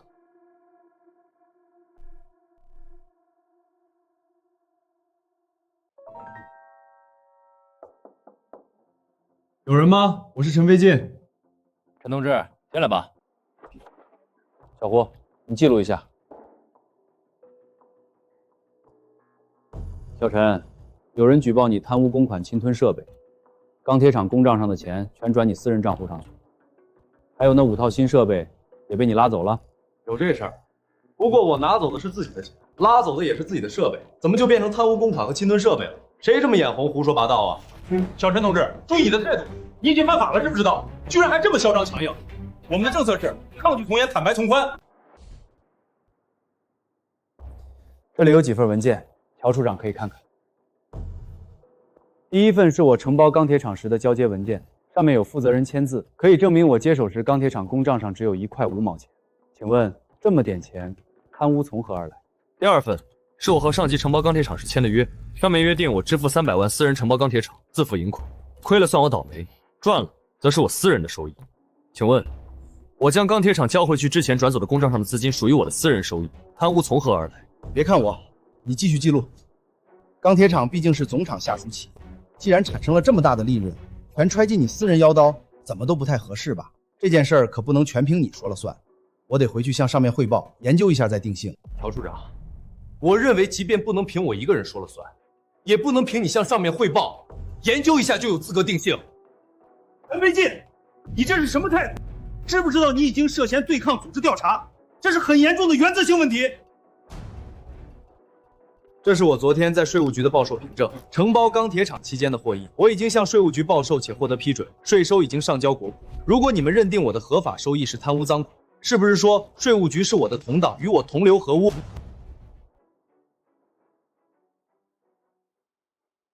震撼值加666。最后这2份文件你看一下，一份是我私人出资购买设备的合同，一份是我和钢铁厂签订的设备租赁合同。既然是我私人租给钢铁厂，请问我为什么不能拉走？如果没别的事儿，我就回去了。至于这几份文件都是复印件，乔处长留着慢慢研究。姓陈的太无耻了，提前准备了这么多文件，面对廉洁处的审查，居然毫发无损，全身而退。这乔主任年纪轻轻，城府这么严，天生的坏种一个。行了，别埋怨了，我耳朵都听出茧来了，烦不烦呀你？他城府再深，终究还是被咱们把钢铁厂抢过来了。现在的当务之急是赶紧开工生产，外贸订单的第一批煤气罐3天后交付，这事儿可不能耽搁了。不是从总厂拔了20万给你吗？一半发工资，一半用来采购钢材和煤炭燃料，先把第一批煤气罐生产出来再说。交了第一批货，才有机会向外商开口，要求他们再付一部分货款嘛。是呀，我怎么把这个忘了？还是表叔有办法，只要外商再付一部分货款，什么问题都解决了，大不了再买几套生产线而已。表叔，那我先回厂里了，安排一下，让他们明天就开始生产。为了鼓舞士气，提前2天时间，今天下午就把这个月的工资发了吧。账上刚进了20万，拿一半出来发工资，绰绰有余了。剩下只有10万多了。咱们自己生产钢材时间上来不及，3天后第一批煤气罐就得交付外商。你拿这笔钱从外面采购一批现成的钢材，加工生产吧。市面上的钢材标号不够，用来生产煤气罐的话，恐怕会有质量问题，这样不行吧？你是在教我做事吗？你不要忘了，咱们虽然都是厂长，但你前面还有个副字儿，在钢铁厂，我张长鹏说的才算数。也对，既然是张厂长的命令，我坚决执行就是了。反正出了事担责任的也不是我。雷局长，第一批煤气罐全都被外商代表拒收了。怎么会这样？还有转圜余地吗？我们海关也没办法呀，人家验收的外商代表说了，这批煤气罐本身质量就有问题，但更重要的是赠送的相关零部件一个都没有，这些都是合同里约定好的。明白了，我现在就去机械厂问问到底是怎么回事。5000多万的创汇订单，怎么能这么搞嘛？简直乱弹琴！小许，走，跟我去一趟东方红机械厂。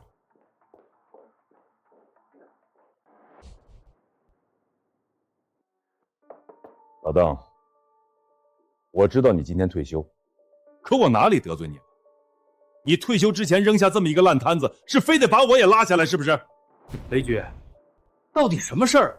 我听不明白啊！海关来电话了，钢铁厂交付的第一批煤气罐不合格，而且合同上答应赠送的配套零件也没有，人家外商验收员直接拒收，弄个不好，这笔外贸订单就泡汤了。哎，我就知道要出事，不过这和我真没关系啊。这是当天的会议纪要，是黄胜兴提议并坚持将钢铁厂收回，后来的举手扁也是他带的头，我独立难支，实在阻拦不了。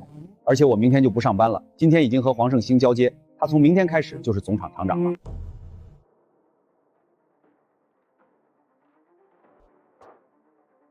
只岂有此理！这不是过河拆桥吗？黄胜兴心术不正，这吃相也太难看了。老邓，既然不关你的事儿，我也不为难你。回去我就向于书记汇报，事关5000万米刀的创维订单，若是真被搞砸了，别说黄胜兴和张长湖要进去吃牢饭，我这个经贸局长位置难保，就连于书记都有可能被上面问责。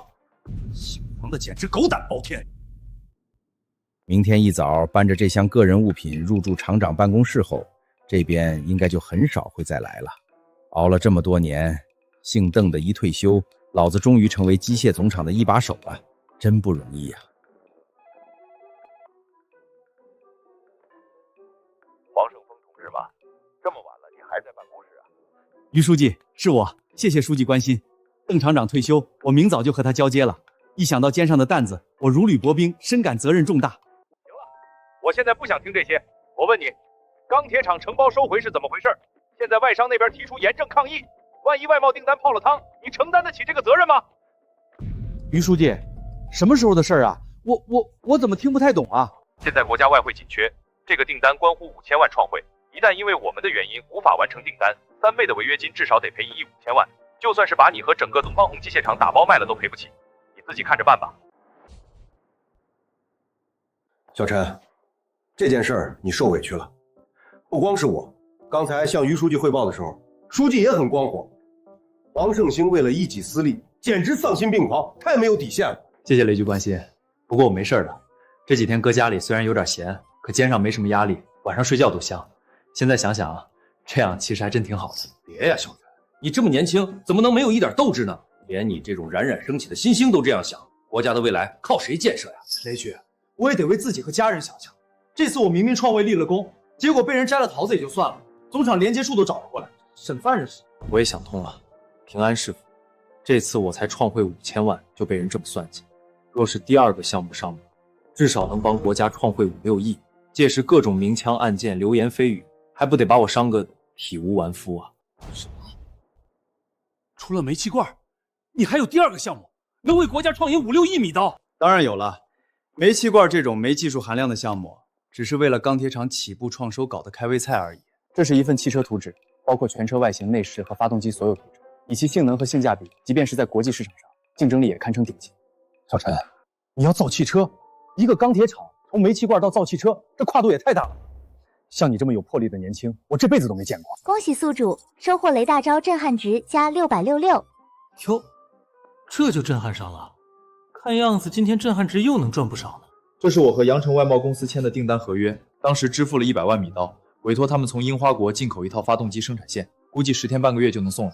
我已经做过市场调研了，中低端汽车市场在中东、非洲和南美等地需求极大。我本来是想承包机械总厂下面的东方红汽车厂，全力生产红光，出口创汇。保守估计，1年5、6亿米刀是没问题的。这个项目太好了，小陈，你简直就是商业奇才，关键还有魄力，肯实干，这么年轻太难得了。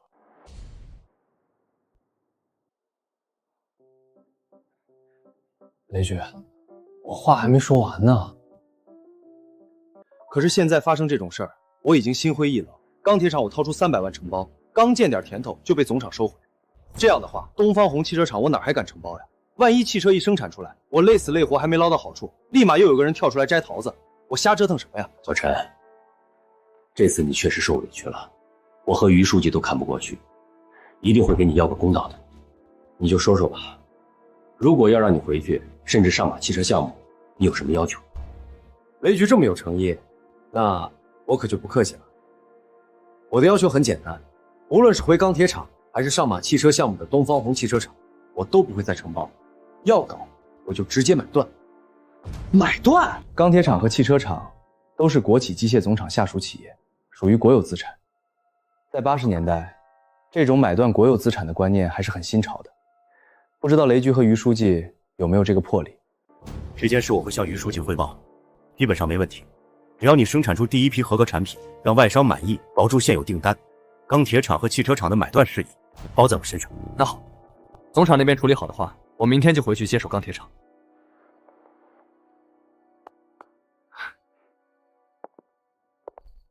张厂长，我不在的这些天，钢铁厂让您操心了，谢谢啊。张厂长，听说你被调到总厂工会去了，那可是个清闲职位，时间多的是，有空多回来看看哈。没想到厂长这么快就回来了，看到姓张的气成这样，可真解气呀！不是不报，时候未到。这种心术不正的人，现在被调到工会去了，没有实权，也算是咎由自取。怎么能这么说人家呢？我不在的这些天，张厂长可砸了20万进来呢，又是发工资，又是买原材料的，几天时间20万，我上哪儿赚去啊？张厂长是个好人啊！行了，工人们都回去吧，各部门主干会议室集合。浪费这么些天，接下来得抓紧生产了，不然订单恐怕完不成呢。同志们、工友们，前些天耽搁了点时间，我仔细算了算，按照我们目前的进度，要完成这笔外贸订单恐怕有点难度了。设备又拉回来了，今天完成安装，明天开始就得全力生产。我现在把大家召集起来，主要是想和大家商量一下如何安排加班事宜。厂长，不是我不想加班，关键家里上有老下有小，多少总会有点力气活嘛。我可没太多时间耗在厂里。大老爷们哪个不是家没点重活累活呀？总不能靠家里老幼妇孺去干吧？反正我不加班，加不了一点儿。大家说的我都理解，加班的事儿全凭自愿，厂里并不强求。我要强调的一点是，凡是留下来加班的，全都管一顿晚饭，而且必有荤菜。吴厂长，你安排一个人专门考勤，记录加班人员的加班时间，这样蔡会计发加班费的时候也好统计嘛。厂长，你刚才说什么？加班费？什么加班费啊？这词儿可新鲜了，我在厂里干了半辈子，从没听说过加班还给加班费的。以前是以前，现在是现在，咱们钢铁厂加班必须给加班费。小蔡，你负责统计，月底随工资一起发下去，暂时按1小时1块钱的标准执行。1个小时1块钱，那我每天加3小时班，1天3块，1个月就90块了，基本上赶上工资了呀！有钱不赚，那不是脑子进水吗？反正下班回了家，闲着也是闲着嘛。厂长，我强烈要求加班，工厂是我家，我这人平时最爱加班了，主打一个闲不住。老叔，我现在被下放到工会去了，半点油水都没有，你可得给我想想办法呀！钢铁厂都已经抢过来交给你，这才多久你就给我捅出这么大的篓子？于书记把我好一顿训，差点被你害死。哦，对了，还有那20万，你这个破厂长才当了几天，就从总厂这边支了20万砸过去，这个窟窿可得靠我自己想办法填，你还好意思来求我？行了行了，少给我装可怜，说你2句那是把你当自己人。这段时间正在风头上，先等等看再说吧。陈飞进虽然是回来了，但承包合同并没重签，等他把这笔订单搞定，顺利交货后，我再想办法。届时外汇落袋为安，想必雷局和于书记也不会太关注这事儿了。真到那时候，恐怕就赶不走他了。不知道，这小子拿钱砸人，居然让钢铁厂的工人加班，每小时付1块加班费。万恶的资本家，这分明是拿钱收买人心。也对，这小子鬼点子多，不得不防。这样吧，反正钢铁厂已经开工，各种零件图纸和设备也回来了，交完第一批货就想办法让他滚蛋。后面的货可不能让他生产太顺利，我回头就通知煤炭厂和车队，让咱们的人配合一下。厂长，工人们可真不是故意磨洋工骗加班费，关键现在咱厂里的钢材跟不上进度了，总厂车队那边说运输任务重，派不了车给咱们，煤炭厂也各种推脱，拉不到煤，咱厂也炼不了钢材啊。王胜兴贼心不死，专搞这种小动作，实在无耻。不过没关系，这件事我已经解决了，煤和现成的钢材马上就到。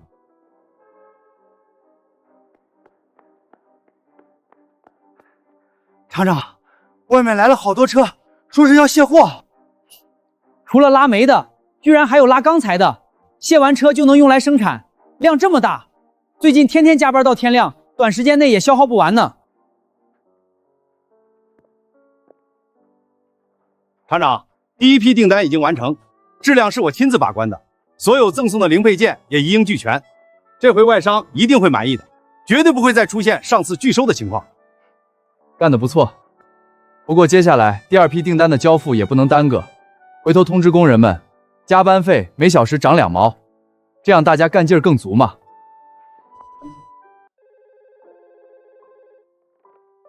哪位？我是陈飞进。亲爱的陈，我是你的老朋友纳斯托，听到你的声音可真是太好了。纳斯托先生，第2批订单已经交付了，我们的产品还让您满意吗？满意，简直是太满意了，威力一炸。纳斯托先生，煤气罐是一种较为危险的生活必需品，日常使用时可得注意安全呀。亲爱的朋友，你的产品物美价廉，我们非常满意，所以我们决定追加5000万米刀的订单，合同和预放款你今天就能看到，希望我们的合作一直能如此愉快。局长，好消息，钢铁厂那边传来喜讯，中东卫商又追加了5000万的煤气罐订单，合同已经送来签署完毕，两成1000万的定金也已到账。什么？追加5000万？那加上先前的订单，总共可就是1亿米刀了呀！一个小小的煤气罐，居然为国家创音1亿米刀，简直就是个奇迹！我得立刻向于书记报喜。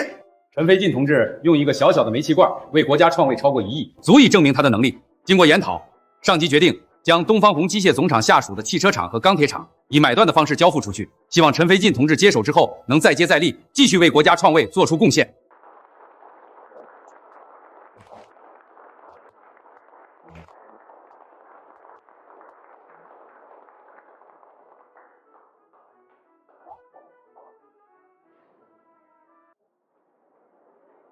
老陈，都说虎父无犬子，你生的这个儿子可是青出于蓝更胜于蓝，叫人羡慕呀。老厂长，您可别夸我了，倒是您已经正式退下来了，要不我把您返聘过来，帮我打理汽车厂怎么样？这个主意好，我有公职在身，还没退呢，也帮不上他什么忙。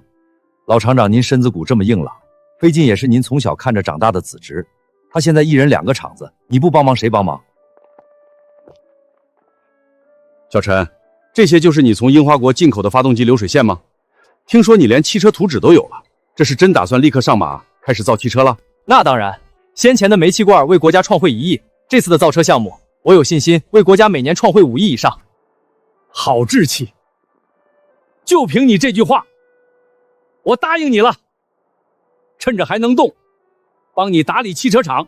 陈厂长，你每个月要这么多燃烧大空最高的特级精煤，换作是以前肯定没问题，但现在我们的产量根本上不来，全给你也不够呀。精煤产量下降了吗？怎么这么巧？老厂长特意给我打了电话，这个面子我肯定要给他，真不是糊弄你。主要是挖煤的设备出了问题，我们已经联系樱花面的专业技工来维修，不过这事儿有点麻烦。哦，樱花那边来的进口挖掘设备，按理说樱花的设备质量是过硬的呀。设备质量倒是过硬，关键是人太坏了。这几套设备效率极高，但用了才1年就出了问题，经常坏，修还修不利索的那种。这倒挺符合樱花人的习性，养不熟的白眼狼。不过没关系，咱不求他们就是的，我来帮你们修。你来修？呵呵，陈厂长可真会开玩笑，那是樱花的进口设备，我们也不是没请过国内的专家，根本修不了。专家搞不定，并不代表我也搞不定。不过话得说清楚，给你们把设备修好之后，我要的特级精煤可不能再推脱了，立马签合同，确保供应量。陈厂长，看你也不像开玩笑，你真能修啊？是骡子是马，拉出来溜溜，到底能不能修？庞总带我过去现场验证一下，不就知道了？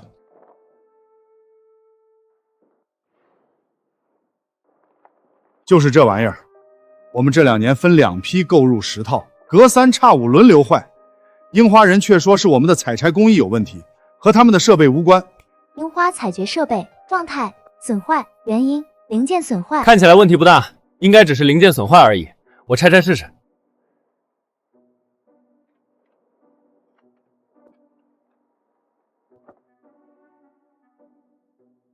陈厂长，你还真能修啊！这么多的精密零件，把我眼都看花了。恭喜宿主收获庞正非震撼值加666。确实是零件损坏，想必你们也没有替换的零件，我得带回去用车长车出来。类似的设备一共有10套是吧？另外9套也去看看，受损零件一并拆下带回去。那太好了，咱们到别的机房去看看。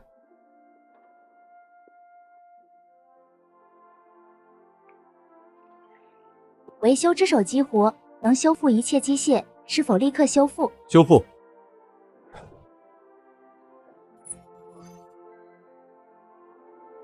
每台5万米刀，10台总共50万米刀，这帮樱花狗胃口也太大了吧！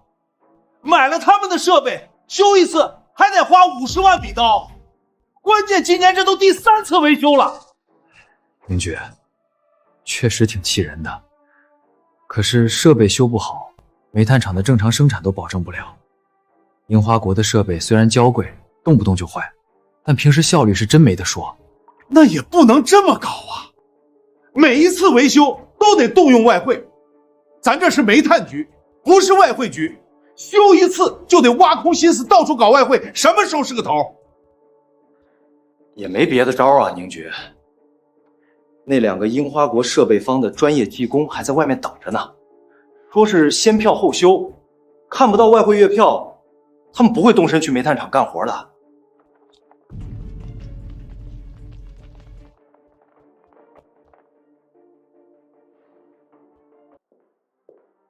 宁局长，一点小小的维修费，你们准备拖到什么时候？再这样浪费我们宝贵的时间，就别怪我们打道回坊了。届时设备修不好，贵局下辖煤炭厂的正常生产受到影响，纯属你们咎由自取。小小的维修费，那可是50万米刀，而且这都是今年第3次维修了，光是维修费算上这次，已经扔出去150万。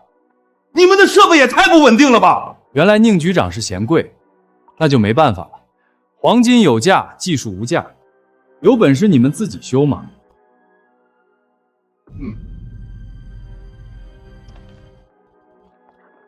开头君，那可是50万米刀啊！万一他们真不修了怎么办？别回头，我敢打赌，咱们还没走出走廊，那个姓宁的就得追上来笑脸相陪了。咱们有技术，还怕拿捏不了这帮龙国乡巴佬？宁局，再不把他们叫回来，人家可就真走了。届时回了樱花国，想再请来就难了。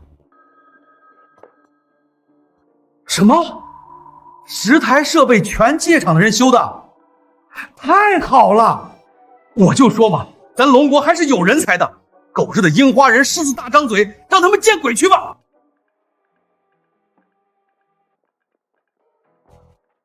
你不是说还没走出走廊，姓宁的就得追上来求咱们了吗？现在都出了办公大楼了，他怎么还没来？按理说不应该呀。我明白了，他在和咱们玩心理战。这些龙国乡巴佬，一个个太坏了。不过没关系，是他有求于咱们，最后坚持不住的只能是他。村田君，你说的果然没错，姓宁的来了，一路小跑。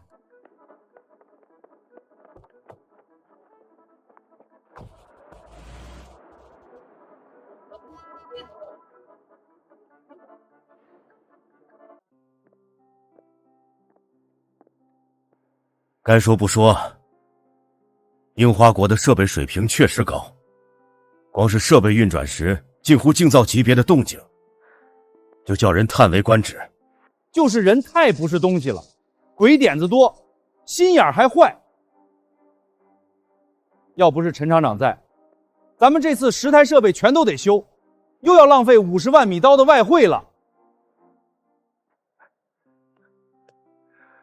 小陈，这次可真是多亏了你呀！咱们东方红机械厂果然人才济济，这回可算是在樱花人面前长脸了，解气呀！对了，设备是你修好的，也不能让你白忙活，维修费方面该拿得拿。不过外汇我们确实很难搞，用龙币支付可以吗？宁局客气了，我也是顺手为之，都是自己人嘛，相互帮助应该的。这次就算了，如果以后长期需要我们修理，修理费用到时候再谈吧。陈厂长大气，你放心，现在设备修好，正常生产已经恢复，咱们现在就去签合同。你要的特级精煤，我们一定保质保量，准时送到钢铁厂去。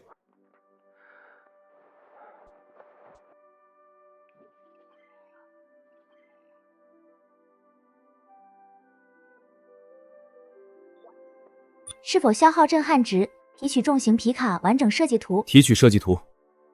又攒了这么久，震撼值终于够提取皮卡的设计图纸了。发动机生产线安装调试完成后，红光和皮卡2种车型一起生产。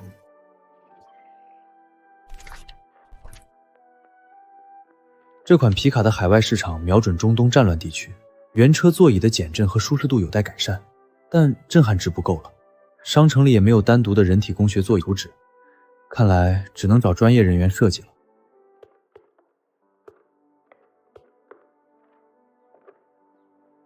老厂长，我是陈飞进，精煤合同签好了，我又弄到了一种重型皮卡的全部图纸，准备和红光一起上线生产。重型皮卡，小陈，你可真了不得呀！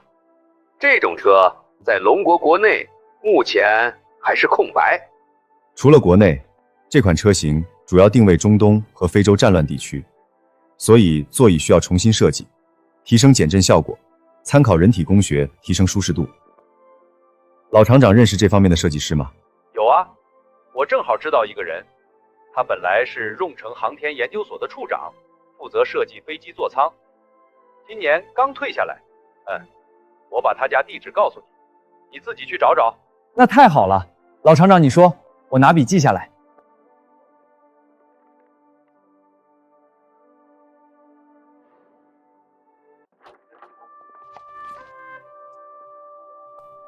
小伙子，你找谁？叶处长，我叫陈飞进，想请您帮我设计一款人体工学的汽车座椅，提升车子行驶过程中的减震效果和舒适度。我已经退休了，再说了，我家里什么工具都没有，搞不了。这些钱是给叶处长买设计工具的。用不了这么多。恭喜宿主收获夜保证震撼值加666。剩下的是给您的酬劳，干活拿工钱，天经地义。叶处长放心收下就是了。我过几天来拿设计图纸。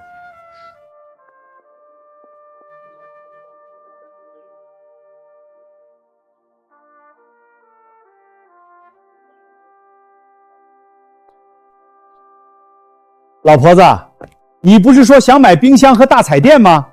这下咱家有钱了，走，咱现在就去供销社，今晚就让你看上大彩电。陈飞进，他没事跑老于家来干什么？居然还给他这么多钱！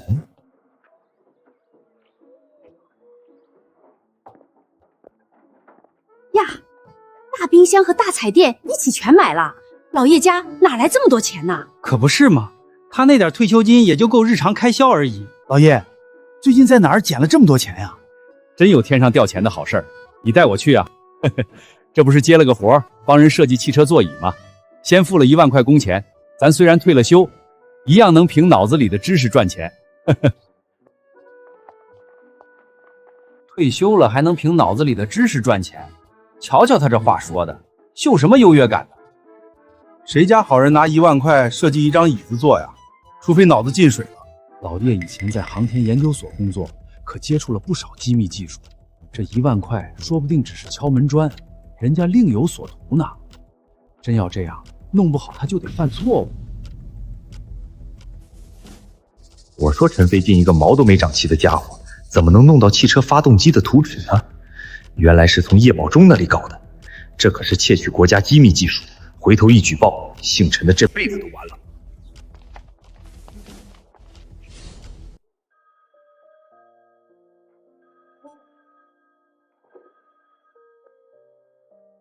哪位？我是陈飞进。亲爱的陈，是我，你的老朋友纳斯托。这次我有一件很重要的事情想找你帮忙。纳斯托先生，你不是刚追加了5000万订单吗？还不够吗？不是煤气管，这回是大生意。我们骆驼国想从你们龙国购买飞弹，但因为两国还没建交，所以皇室的人找上了我，希望我在龙国的朋友跟龙国官方申请购买，价格方面我有权和你们先谈。这笔生意如果谈成，正好能推进两国正式建交。传单，你们的胃口倒是挺大。行吧，我不能跟你保证，但可以试试。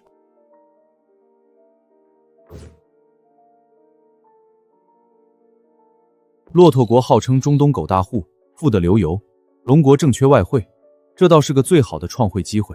而且前世龙国确实卖了30枚飞弹给他们，成为狗大户的镇国神器，两国也因此而建交。也就是说，这件事是可行的。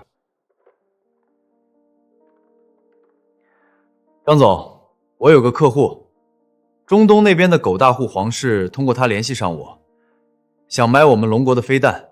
你在龙都有没有联系上层的渠道啊？买飞弹，中东狗大户，天啊，陈老弟，你的生意真是越做越大了。国家现在这么困难，我怎么能赚国家的钱呢？这件事儿我只是从中牵个线，想为国家多赚点外汇。另外，如果事儿谈成了，说不定还能推动咱龙国和狗大户之间的两国邦交。行啊，没问题，你等我消息，我现在就给老爷子打电话。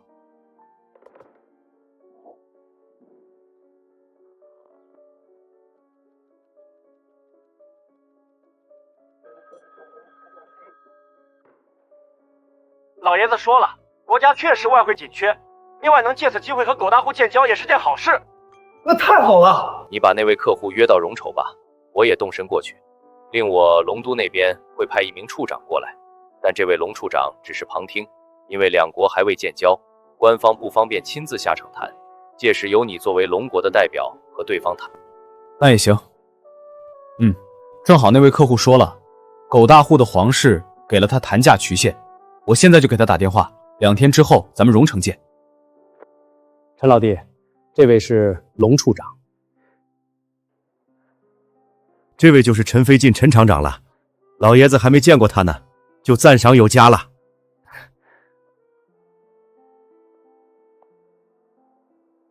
商谈时我只旁听，不发表意见。我们的底线是每枚飞弹1000万米刀，最多出售30枚。另外还有一个要求，飞弹基地的建设和维护都得由我方负责。包括飞弹的启动发射权也得保留在我方手上。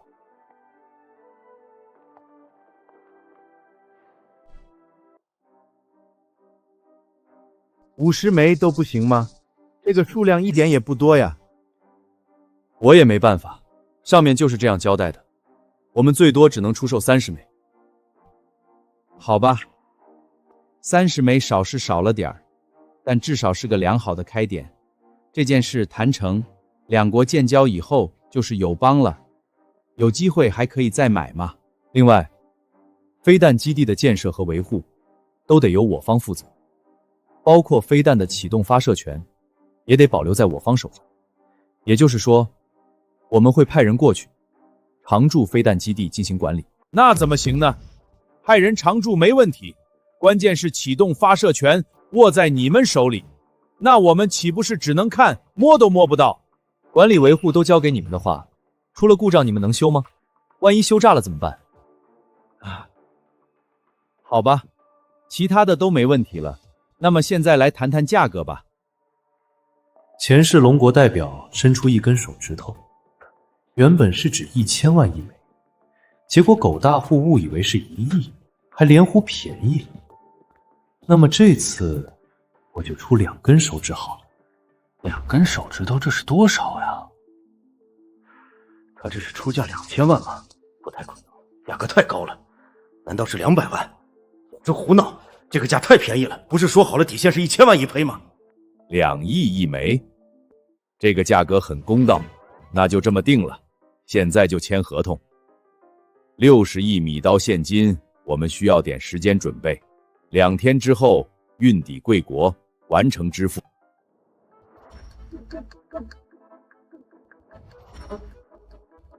恭喜宿主收获张永明震撼值加9990，恭喜宿主收获龙处长震撼值加999。这都过去2、3天了，叶处长的座椅图纸应该已经弄好了吧？汽车厂的发动机生产线已经调试完毕，拿到最后的座椅图纸，红光和皮卡就能一同生产了。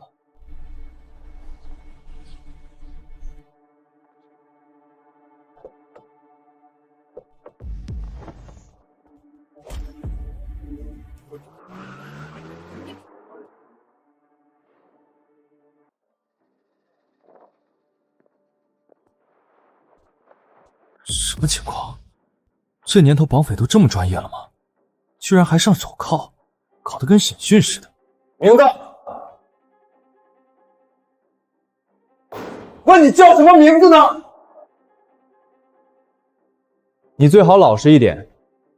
我们的政策是坦白从宽，抗拒从严，而且你的同伙叶保中已经招了。叶主任，你们不是绑匪，是执法队的。执法队？还在装傻充毅是吧？我们是龙安局的。说，你给叶保中这么多钱，到底想从他那里获得什么机密技术？幕后指使又是什么组织或势力？龙安局？这2位同志误会，这真是个误会啊！看来你是打算顽抗到底了。行，我们给你一点时间，你最好仔细考虑清楚，想好了我们再来。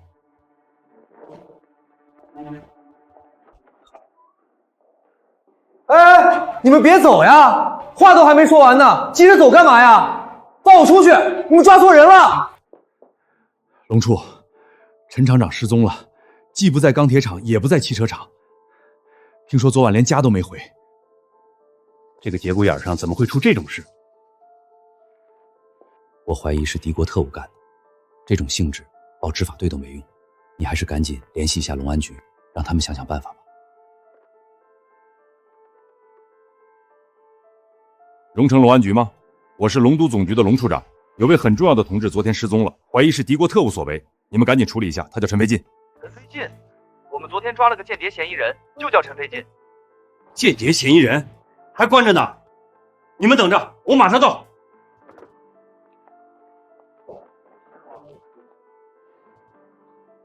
表叔，姓陈的这回是彻底翻不了身了，咱得趁热打铁，先以总厂名义将钢铁厂和汽车厂收回来再说。什么情况？姓陈的怎么了？当然是被抓了呀！而且还不是执法队抓的，是龙安局。龙安局啊，表叔，龙安局把陈飞进抓了！我的乖乖，快说说到底怎么回事？我们院子里有个姓叶的老头，航空研究院主任退的休，那可是保密单位，不知怎么被姓陈的盯上了。那天我看到姓陈的找上门，给了叶老头1万块，说是要图纸什么的。叶老头也不低调，当天就买了冰箱、大彩电。我转身就向龙安局举报了。我说姓陈的从哪儿弄来汽车发动机的图纸的？闹半天全是窃取的国家机密，这是活腻了找死吗？现在怎么样了？叶老头被龙安局叫去问了话，肯定把姓陈的供出来了。龙安局昨天抓了人，到现在还没放呢，多半是把他当间谍搞了。这种反面典型哪还有出来的机会啊？牢底坐穿。走，现在就去汽车厂。我们家这是造了什么孽呀？买来的冰箱和大彩电才没用上几天，又得上交公家了，这辈子都没享受的命呢。老婆子，能不能别念叨了？我本来就烦着呢，这回能平安回来就不错了。说来也怪我自己太贪心了，只是设计一个汽车座椅，怎么能有1万块的酬劳嘛？真是被猪油蒙了心，才会吃了这个亏。现在知道还不晚，外面的坏人多着呢，以后得多留个心眼。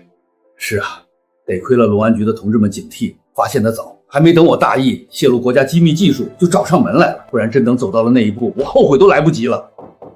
叶主任在家里吗？我们是龙安局的。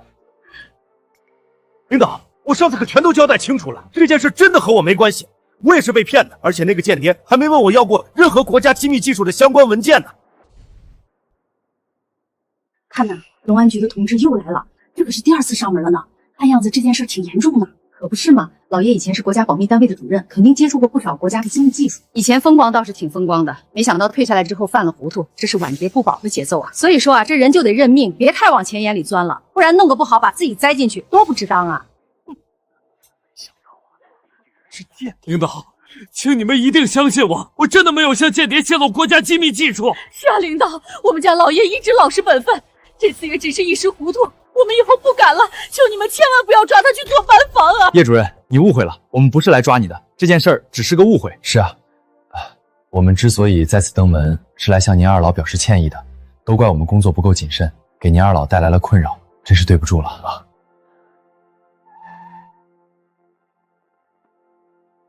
领导，就是他，你们赶紧把他抓起来！就是他给了1万块蛊惑我，想从我这里窃取国家机密技术。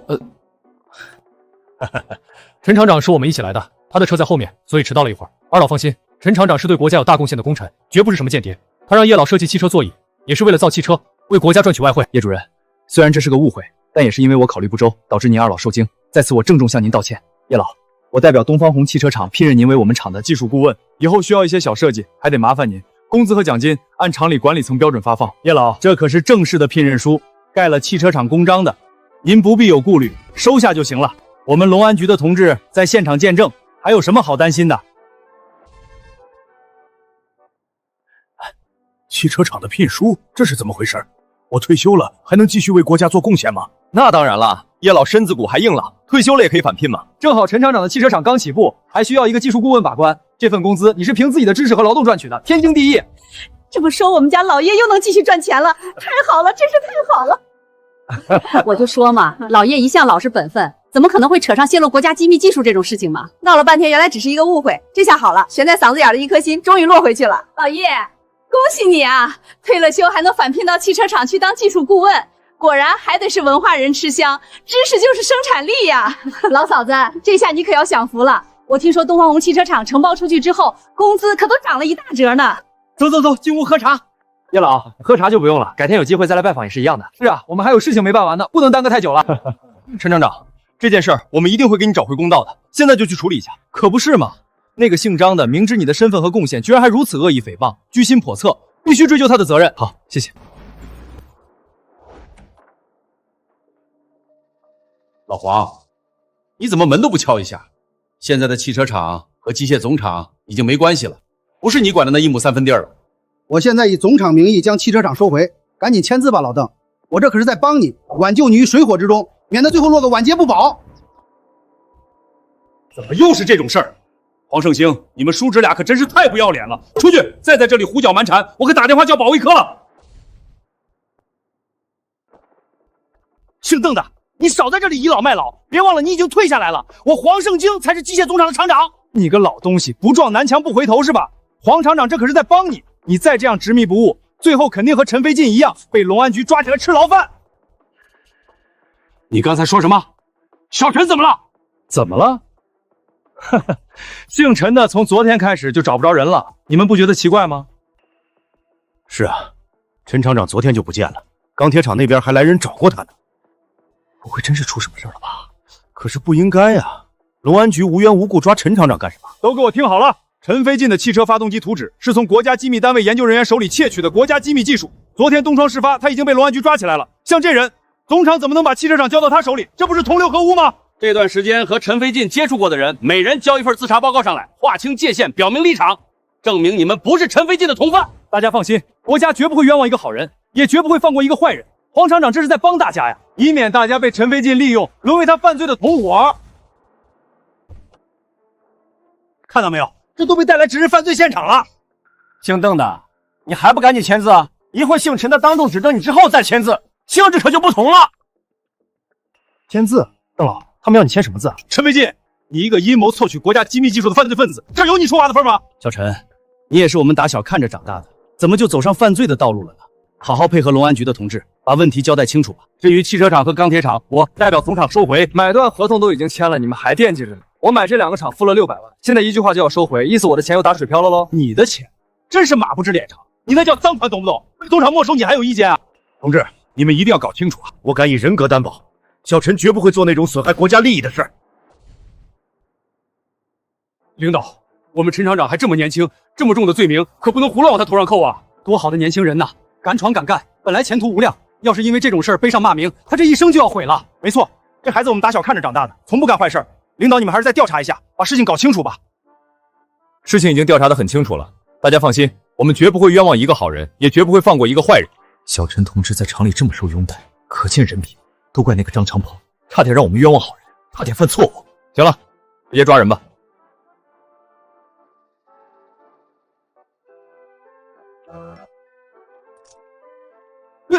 领导，你们是不是抓错人了？我是好人，我没犯法呀。张长鹏，你涉嫌报假案，严重浪费龙安机构人力物力，同时还涉嫌污蔑国家重要项目负责人，目目未明，疑点很大。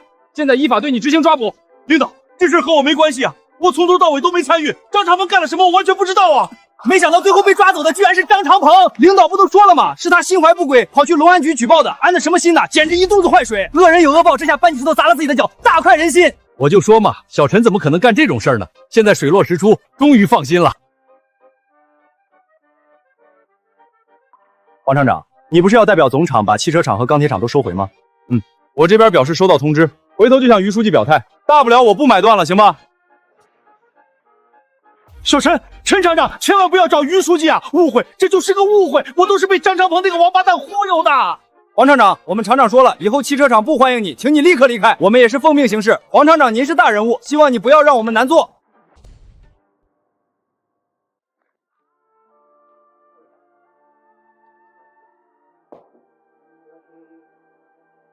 真不知这酒有什么好喝的，喝得这么痛苦还喝，哪天把你喝出个脑溢血出来，我可没那个闲工夫伺候你。你知道什么？我这是贪杯吗？我是心里口苦犯难，不知道怎么办了。你什么时候理解过我一丁半点啊？有什么好烦的？张长鹏他自己要作死，事情没搞清楚就去龙安局举报，怪得了谁啊？难不成你们家亲戚还敢上门来找你要人不成？皇上兄，开门！我知道你在里面，再不开门我可就撞了啊！要开你去开，这又不是我家亲戚，反正什么事儿都别找上我就行。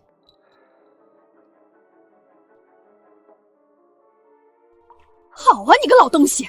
我家长鹏都被你害进去吃牢饭了，你居然还有心思在这里喝酒？有你这么当表叔的吗？怎么了这是？黄厂长家里今天怎么这么热闹啊？这不是他家的亲戚吗？看样子好像是来找麻烦的，到底发生什么事儿了？那女的我认识，张主任的老婆。听他的意思，莫非张主任出事儿被抓了？有事说事行不行？撒什么泼？别忘了我可是你的长辈。来了就坐吧，咱们是一家人，有事关起门来慢慢商量，大吵大闹的让别人看笑话干什么？喝点吧，我这不也正在想办法吗？真以为我有心思喝酒啊？大白天的不烦我喝这个干嘛？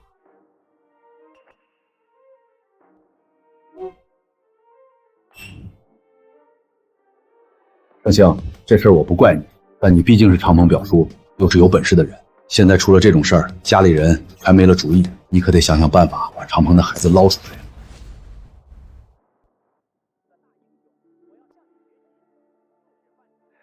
说起来，这事儿也怪他自己，事情还没搞清楚就跑去公安局举报，这下好了，搬起石头砸了自己的脚，还差点把我也连累了。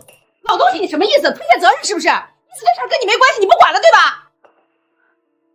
这些我们都知道，刚不是说了吗？咱这一大家子就属你有本事，这事儿你不管就没人管得了了啊！总不能眼睁睁的看着长鹏的孩子坐大牢吧？表哥，这次抓人的可不是执法队，而是龙安局。龙安局你应该知道吧？我一个机械厂的厂长，在人家面前连个屁都不是，我能怎么办啊？盛兴，表嫂从来没求过你什么，不想给你添麻烦，可这次不一样了。无论如何，你可一定要救救长鹏啊，不然我也不活了。解铃还须系铃人，要想让龙安局放人，只有陈飞进能做到。他为国家创卫立了功，市里的于书记都很重视。只要他开口说情，龙安局肯定会给面子的。不过这件事我不方便出面，姓陈的也未必那么好说话。要想让他答应，只能靠你找上门去，拿出刚才撒泼的本事，给他们闹一闹，添个堵才行。没错，我男人是陈飞进害的，他就必须负责把人捞出来，否则我跟他没完。老娘现在就去找他理论。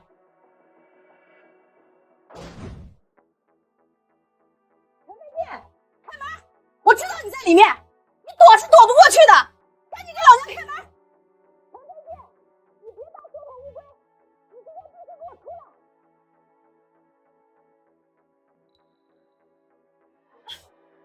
陈飞进，你给老娘出来！躲哪里去了？你躲得了春阴，躲不了父母。郭妹子，你这是干什么呀？我儿子不在，家里就我一个人，到底发生什么事了？不在？那他躲哪里去了？你是他妈是吧？正好找你也是一样。走，带我去找陈飞进去。今天不把他找出来，你别想走。你干什么？干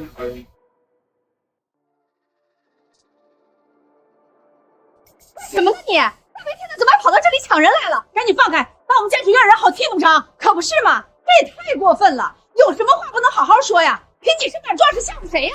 家属院怎么了？老娘莫非不是机械厂的家属不成？告诉你，我可是总厂人事处主任张长鹏的老婆，惹毛了老娘，你们家男人的饭碗都保不住。大妹子，既然都是一个厂的，有什么话不能好好说呀？你先把我放开行吗？你们家陈飞进把我男人害得进去吃牢饭了，我跟你还有什么好说的呀？不把陈飞进找来表个态，今天老娘死都不撒手。走，我找你儿子去。你这个疯婆子，怎么逮到谁都乱咬啊？刚才那一下要是把我摔着了，你可就摊上事了，知道吗？太气人了！主任家属了不起啊？这不都已经进去吃牢饭了吗？能不能回来都未知之数呢。赶紧放开王铁，再撒泼可就别怪我们不客气了。刘慧，你干什么？哎呀，这是干什么呀？哎呀，这是好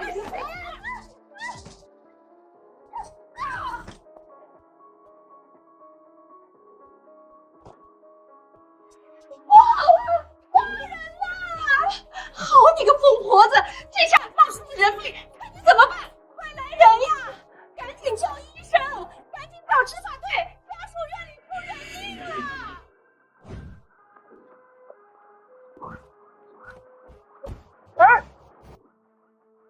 人是不是你推倒的？领导，不用问了，我们可以作证，人就是他推倒的。可不是嘛，我们怎么劝都劝不住，他冲进王家就要把王姐强行带走，这种人太坏了。王姐要是有个3长2短，他就是杀人犯，赶紧把他抓起来吧。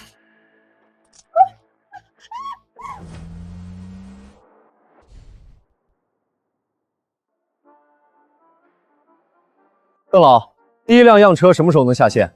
中东回厂可一直都在荣筹等着呢。工人们干劲很足，关键这进口的流水线就是好，生产进度很快。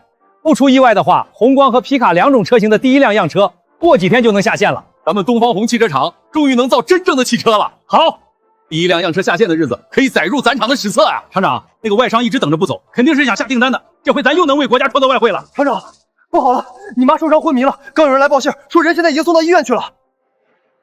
邓老，这边您先照看，我先去一趟医院。厂长，我跟你一起去。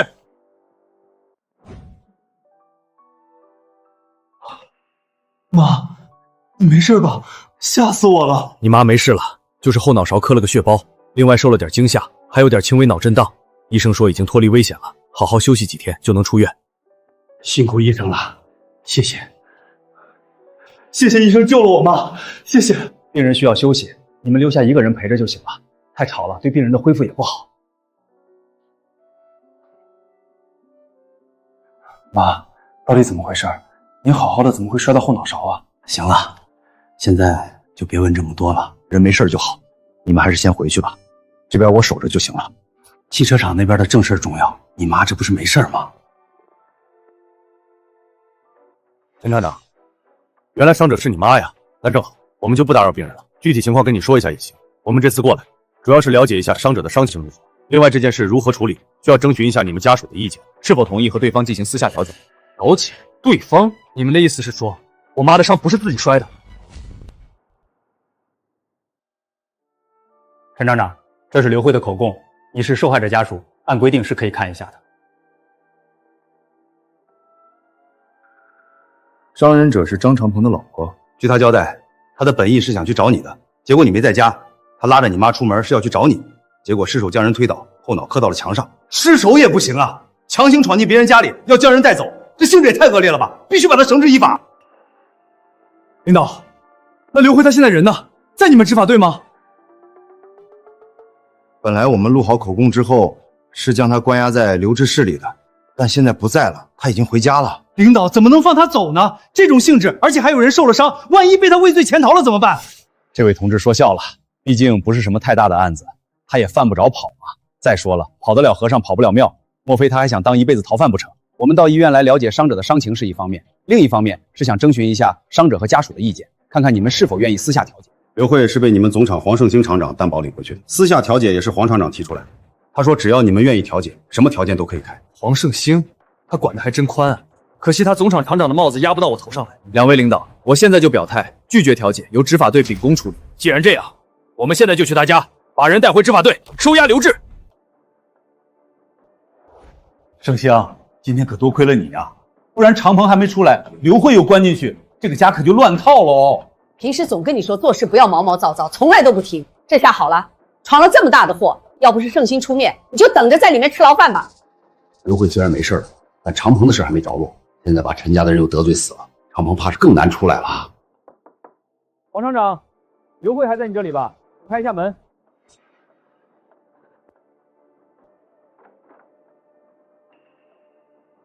刘慧，你涉嫌故意伤人，这是逮捕令，现在对你执行逮捕。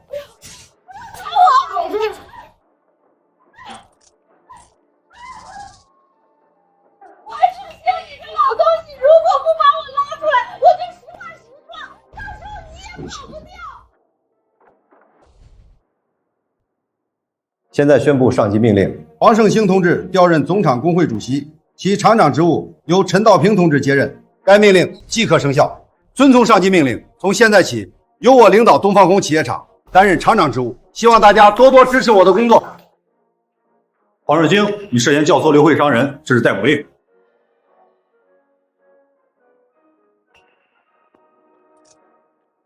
今天是个大喜的日子，我亲自给你们爷儿俩倒一杯。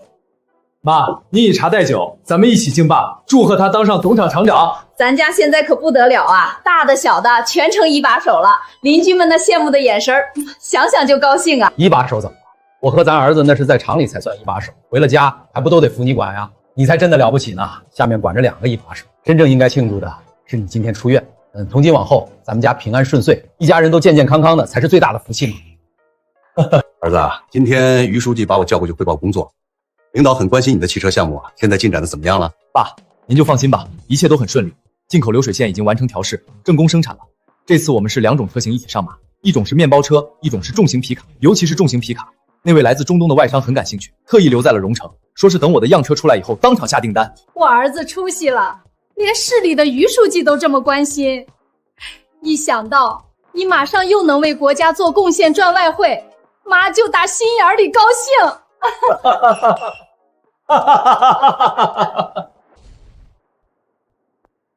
我和机械打了一辈子交道，但咱们国家技术落后，以前东方红汽车厂只能生产一些农用拖拉机等低端产品，没想到退休之后，居然还有机会亲眼见证这种正儿八经的小汽车上流水线，实现批量生产。老厂长，这才哪到哪儿啊？您老身子骨硬朗着呢，以后咱们还会生产更高端的高档汽车，甚至是游艇舰只，您都有机会参与。年轻就是好啊，这种雄心壮志，我这把老骨头可是想都不敢想喽。小陈，好好干，你还这么年轻，未来无可限量。龙国的现代化建设全靠你们年轻一辈的奋斗不息呀！陈厂长，张总来了，在您的办公室。张永民，老厂长，我过去看看，这里你盯着。好。小陈，我是来和你道别的。骆驼方面的60亿米刀现金已经支付，我得回龙都交差了。陈老弟，你这次可是立大功了，30枚飞弹，本来上面的期许是3亿，结果被你手指头一伸，话都不用说，直接变成60亿，翻了20倍，我算是彻底服了。领导很满意，对小陈你赞不绝口。我该动身了。小陈，你有空一定要去一趟龙都，领导说想见见你。一定，领导这么挂心，是我的荣幸。龙处长，一路顺芳。加班加点搞了几天，样车终于出来了，真漂亮啊！咱们厂以前只能生产拖拉机，现在终于造出真正的小汽车了。就这款式和车型，比起那些进口车都不遑多让的，甚至更好看。岂止是款式和车型好看，性能方面恐怕也不比那些进口车差呢。这回咱东方红汽车厂算是长脸了，走出去都感觉腰杆笔直。老陈，瞧瞧，这可是你儿子淘腾出来的好东西，你这个当老子的，不得亲自去验收一下，试试车呀！欢迎总厂领导给我们试车，大家鼓掌！哎呀，样车有2辆，我一个人也试不了呀。老厂长，你退休返聘，继续发挥余热，这2辆车也凝集了你的心血，不如咱们一起试吧。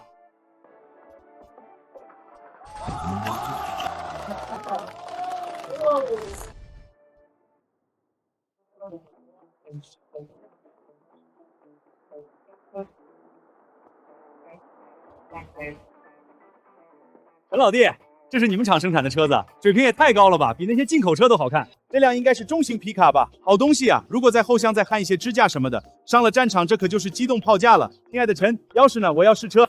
这儿呢。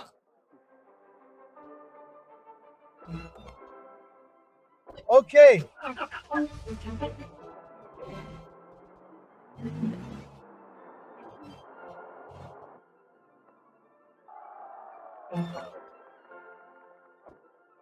亲爱的陈，这辆车的性能太棒了，连座椅都舒适到极点，特别适合在我们中东的沙漠丘陵地带高速行驶。不过价格方面可能不会太便宜吧？咱们是老朋友，你可得优惠一点，我要的量大。老朋友，量大这句话我最爱听了。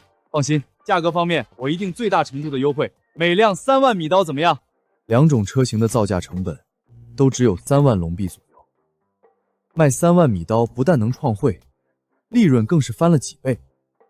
如果量大的话，赚起来可比薄利多销的煤气罐快多了。才3万米刀一辆，亲爱的陈，你太够意思了，准备合同吧，我现在就下订单。红光2000辆，皮卡3000辆，总共5000辆，签完合同就约付2成定金。好。我的乖乖，一下就卖出去5000辆了，果然是中东大户呀，财大气粗。1辆3万，5000辆就是1亿5000万米刀，天啊，这得是多少钱呢？起飞了，起飞了！咱们东方红汽车厂要起飞了！今年年底的奖金，怕是要拿到手软啊！蔡哥，你去准备一下合同。汽车厂的样车才刚下线，立马就为国家创营1亿5000万。我现在就给于书记打电话，第一时间把这个好消息汇报上去。陈老弟，以前我的外贸公司都是从外面进口车，这回轮到我出口创意了，价格方面你可得再优惠一点，给老哥我留点空间走。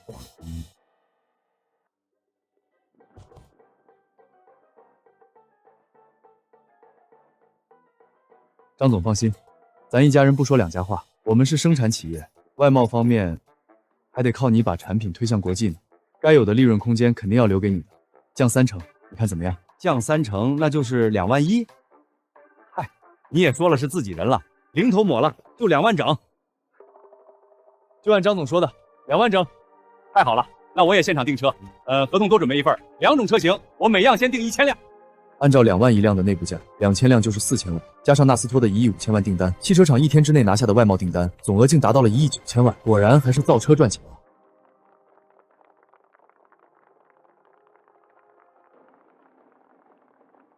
纳斯托先生，合作愉快。下面由我宣读市委决议，授予陈飞静同志龙城荣誉市民称号。大家鼓掌。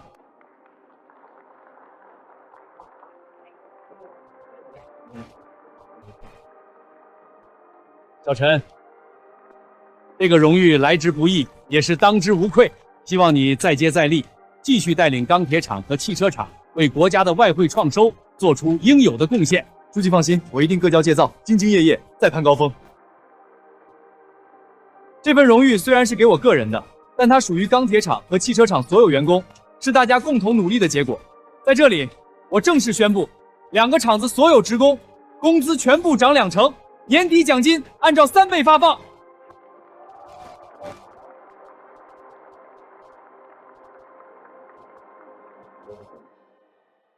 鸾鸟空天母舰、白帝全波陀隐身战机、空天骑士、近地刑天、成影无人机甲、玄女空天战机，还有鲲鹏海天2机前后进，这些都是南天门计划的重要图纸恢复。随着我的震撼和积累，所有的图纸都将陆续提取出来，在这一世的现实世界中重现。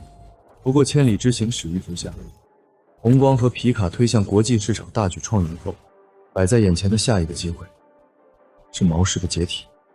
算算时间也近了，解体后的毛熊一盘散沙，食物成为刚需。